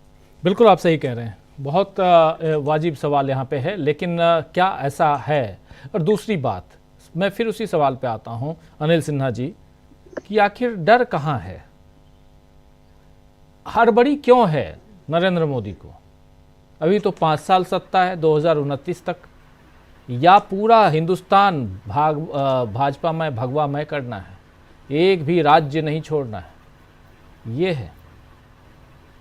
नहीं, देखिए जल्दी में कहाँ है भाई? आप तो एकदम सब ये गति के हिसाब से, जो गति है मतलब दुर्गति के लिए जो गति चाहिए वो गति जारी है, उसमें आपको स्पीड नजर आ रही है तो पता नहीं। अब वो तो बताया उन्होंने कि वो भेज रहे हैं लोग, नहीं भेज रहे हैं लोग, इसलिए मैं कह रहा हूँ कि 2 दिन रुक जाते। सुप्रीम कोर्ट से आपको हमको वही उम्मीद है जो सुप्रीम कोर्ट चाहता है वही करेगा। जब ऐसी उम्मीद तो उनको भी होगी ना, मोदी जी को भी, अमित शाह जी को भी। तो 2 दिन रुक जाते। आपको हमारे यहाँ मतलब कई लोग कहते हैं वहाँ मूर्ति बिठा देना बहुत जरूरी होता है, नहीं तो फिर जो है प्राण प्रतिष्ठा के बगैर जो है मंदिर का ये नहीं हो पाता है, उसका मतलब उसको वैधता नहीं मिलती है। वो अगर ये मैसेज कौन ले करके जाता है और कैसे? इतना प्रॉब्लम ये मैसेज दे दिया। ये राहुल गांधी का उन्होंने कुछ नहीं किया। राहुल गांधी वो तो उनके लिए वो तो कहा ना कि उनको किस तरह से वो ट्रीट किए अंदर में, लेकिन उसको छोड़ दीजिए, वो उनका कोई वैल्यू ही नहीं है। मेन मुद्दा ये था कि सुप्रीम कोर्ट को मैसेज देना था कि हम बिठा रहे हैं, अगर आपको कुछ करना है तो आप करके दिखाइए। अब ये जो चुनाव, वो अगर मान लिया वो नहीं करते तो कुछ भी अनाप शनाप हो सकता था ना। अगर यही आप फर्ज करिए जो बाद में चंद्रचूड़ ने मतलब जस्टिस चंद्रचूड़ ने जो कहा कि ये सरकार हम जो है सो अवैध है और लेकिन चलेगी, अगर वो रहती ही नहीं तो आपको कैसे आप कहते कि चलेगी? तो इसीलिए उन्होंने बोल दिया कि अब चुनाव आयोग है, फुल कैपेसिटी में है। एक जो नियुक्ति मतलब मुख्य चुनाव आयोग को भी नियुक्त कर दिया और उसको भी कर दिया हो, और वो अगला चुनाव जो दूसरे शख्स हैं वो दूसरा चुनाव भी कराएंगे, तो वो इंतजाम पूरा फिट है। अब उसमें अगर आपको डिस्टेबलाइज करना है तो करिए। और वो नैरेटिव और जल्दीबाजी का ये था कि लोगों को ये बताना, अभी अगर आज अगर वो करते तो उतना टाइम नहीं ना, आज पूरा टाइम दिया सुप्रीम कोर्ट को इस पर विवेचन करने के लिए कि आप जो है आप विवेचन कर लीजिए कि आपको क्या करना है। और मुझको कहना नहीं चाहिए क्योंकि मुझको लग रहा है कि सुप्रीम कोर्ट से अभी भी, मैं सच बताऊं, मेरे हृदय में अभी भी ये उम्मीद लगती है कि कहीं हो सकता है कुछ हो जाए उलट पुलट, लेकिन होगा नहीं, ये पक्का है। मतलब ये विवेक यही कहता है कि नहीं होगा, लेकिन हृदय में कहीं ना कहीं ये जरूर लगता है कि शायद कुछ बचा हुआ हो, जैसे इलेक्टोरल बॉन्ड को निरस्त कर दिया उसी टाइप का। लेकिन उसमें भी क्या हुआ आप बताइए कि ऑफिसेस का निर्माण हो रहा है, पूरे देश भर में ऑफिस बना लिया, कोई किसी का हिसाब किसी को पता नहीं कहाँ से पैसा आया, और वो इलेक्टोरल बॉन्ड का पैसा खर्च करके चुनाव जीत गया, और उसका लेकिन उसमें कोई दोषी नहीं है। वैसे ही है जैसे बाबरी मस्जिद गिर गई लेकिन उसका कोई दोषी नहीं है, मतलब दोषी भी कहा कि अपराध हुआ, लेकिन और अपराध मतलब तय भी किया कि अपराध, लेकिन कोई किसी को कुछ नहीं हुआ, और कहा कि हाँ लेकिन अपराध हो गया तो होने दो, लेकिन इस पवित्र भूमि पर मंदिर जरूर बनना चाहिए। तो ये सब जो संकेत हैं, ये संकेत बहुत ही अशुभ है। लेकिन एक चीज और हम मुझको लग रहा है कि ये संकेत और भी है जो बाकी लोगों के लिए, जो पॉलिटिकल आप लोगों के लिए है समझने के लिए, कि 1 नेशन 1 इलेक्शन जो है वो अब जल्दी ही घोषित होने वाला है। पूरा फुल कैपेसिटी है चुनाव आयोग की, और ये जो गणेश कुमार जी की मतलब जो उनकी जो ये है उनका जो कौशल है उसको मद्देनजर ये करते हुए, तो आपको है कि वो कहेंगे कि अब चुनाव आयोग इसके लिए तैयार है और हमारे पास जो है मतलब सब कुछ कर सकते हैं। अब देखिए चुनाव, एक चीज आप समझ लीजिए, चुनाव आयोग के मामले में कौन सा मतलब इलेक्टोरल बॉन्ड के समय में भी उसने गलती की, मानी, चढ़ाया बोलने के बाद अपलोड किया, लेकिन वो जो है कोई उसका दोष उसको नहीं दिया गया। अच्छा, उसमें भी चुनाव आयुक्त ने अपने नहीं किया, उनके ऑफिसर ने उसको किया।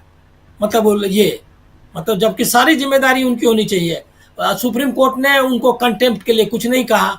उसके बाद जो है जो वीवीपैट का 5% वीवीपैट और जो अपलोड करने वाला जो ये है क्या कहते हैं सिंबल अपलोड करने वाला, लॉक करने वाला, उसका 45 दिनों तक का आदेश था, उसका पालन नहीं किया। लेकिन उस पर किसी को कंटेम्प्ट नहीं किया सुप्रीम कोर्ट ने। कंटेम्प्ट देखिए, सुप्रीम कोर्ट अब का काम करने का तरीका अब बदल चुका है। अब ये सब अवमानना वगैरह पुरानी बात है। अवमानना है कि आप अगर गए क्या कहते हैं शिकायत लेकर के, तब आपको 50,000 फाइन हो जाएगा। मतलब आपका जो खर्चा हुआ है सुप्रीम कोर्ट में, आप जानते हैं कितना खर्चा है, वो खर्चा का अलावा आपको 50,000 और रुपया 100 लाख रुपया फाइन करना होगा। मतलब कि यहाँ आना नहीं है।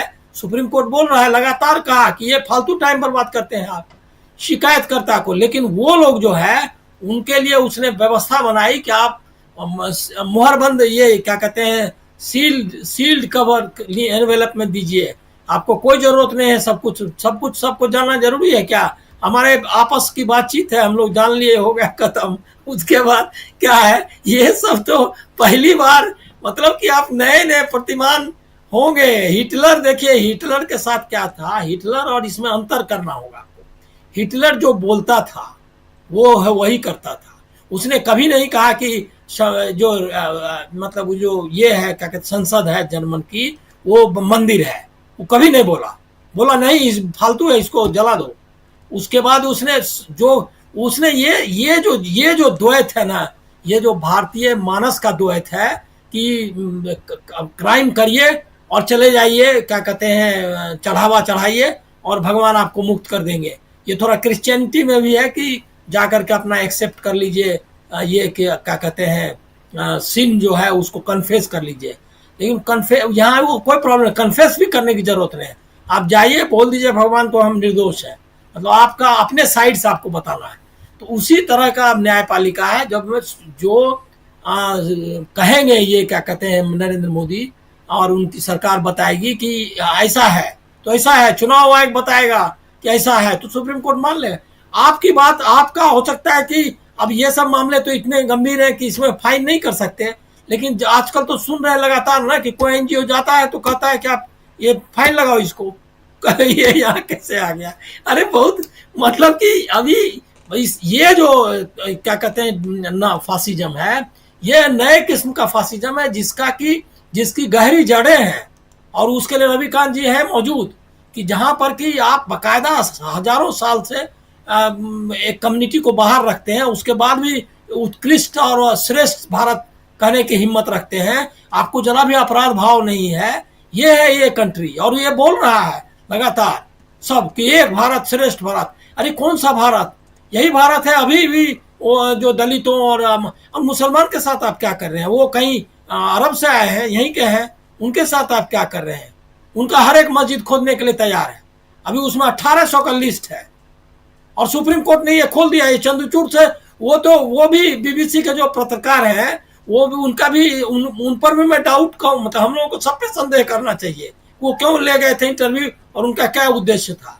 क्योंकि अभी आप बताइए कि उसको ये सवाल उठा ही नहीं कि उसने गेट खोल दिया चंद्रचूड़ ने अपने फैसले, जब चीफ जस्टिस नहीं थे उसी समय, कि वो जो है मंदिर का सर्वे का मस्जिद का सर्वे, अरे सर्वे कर रहा है, उसका खोद के निकाल रहा है और उसके बोल रहा है कि हमारा मंदिर है, मंदिर था और मस्जिद तोड़ लिया है। और वो करने का ये गेट खोला चंद्रचूड़ के फैसले ने, जो ज्ञानवापी वाले मामले में गए थे वो लोग। और वो लोग तो जाते हैं जैसे कि अब तो आप जाए याचक के रूप में तो दुत्कारता है ये सुप्रीम कोर्ट। तो ये सुप्रीम कोर्ट से कोई उम्मीद नहीं है, लेकिन हृदय में जरूर है कि संविधान कहीं है। हम लोग देखते रहते हैं बराबर उसका चित्र, राहुल गांधी भी दिखाते रहते हैं, तो कहीं न कहीं मन में लगता है कि शायद कुछ जग जाए। वो जो समर्पण है देश के लिए, राष्ट्रवाद जो आपने कहा, राष्ट्र की भक्ति का, वो बताना होगा। हमको लग रहा है कि पूरा डिस्कोर्स चेंज करना पड़ेगा और राहुल गांधी को उस दिशा में सोचना चाहिए। और ऐसे क्या कहते हैं इस तरह का जो मतलब बहाली कर रहे हैं उससे नहीं बदलने वाला है। उस पर डिबेट आपने किया ही होगा, हमने नहीं मौका मिला है इसीलिए। लेकिन ये इस तरह का नहीं करना होगा। पार्टी को, संगठन को, देश को बदलने के लिए एकदम नए तरीके की जरूरत है और ये बताने की भी हमको उनको जरूरत है। खाली उनकी वाहवाही से हमारा भी काम नहीं चलने वाला है। बिल्कुल बिल्कुल, आप सही कह रहे हैं कि उनकी वाहवाही से काम चलने वाला नहीं है, लेकिन बहुत महत्वपूर्ण यहाँ पर चर्चा, और इस चर्चा में यही कि आखिर एक तरफ राहुल गांधी असहमति जता रहे हैं, असहमति का जो खत है, पत्र है, चिट्ठी है, जो कह लें, लेटर जो कह लें, वो उसको राहुल गांधी ने सोशल मीडिया पर जारी कर दिया। लेकिन जारी कर देने मात्र से क्या सरकार के ऊपर, सत्ता के ऊपर कोई फर्क पड़ता है? लेकिन दूसरी तरफ फर्क इतना पड़ता है कि आने वाले समय के लिए ये डॉक्यूमेंट बन जाता है और फिर आने वाला वक्त आज नहीं तो कल ये याद रखेगा कि कहीं ना कहीं कुछ न कुछ गड़बड़ियां थी, जिसको छिपाने की कोशिश सत्ता पक्ष करता रहा।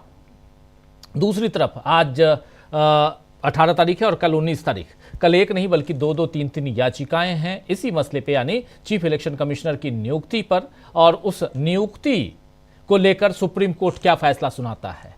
अनिल जी और हमारे तमाम साथियों का कहना है कि सुप्रीम कोर्ट जैसा अभी तक करता आया है शायद वैसा ही करे, और अगर उलटकर या आने वाले समय में कि आज नहीं 25 तारीख को, 30 तारीख को, जिस भी तारीख को हम फैसला सुनाएंगे और तब तक इस नियुक्ति पर हम रोक लगाते हैं, इतना भी कर दे तो सरकार की यहाँ फजीहत हो जाएगी, ये तय मानिए। तो इसलिए अब कल पर सबकी निगाहें टिकी हुई हैं। बहुत ही इंपॉर्टेंट डे है कल का, और अगर सुप्रीम कोर्ट इस लोकतंत्र का जो एक अहम हिस्सा है न्यायपालिका, वो थोड़ा भी अगर इस लोकतंत्र को मजबूती की तरफ ले जाना चाहता है तो कम से कम राहुल गांधी के रिसेंट नोट पर विपक्ष ने जो यहाँ पर अपनी भूमिका निभाई है और इसका विरोध किया है कि राजीव कुमार की जगह ज्ञानेश कुमार की नियुक्ति में जो प्रक्रिया अपनाई जा रही है उसमें कहीं ना कहीं गड़बड़ी है, इन सब पर सुप्रीम कोर्ट कल संज्ञान लेगा, ऐसी उम्मीद की जा सकती है। न्यायपालिका से इतनी उम्मीद तो की ही जा सकती है। बहुत बहुत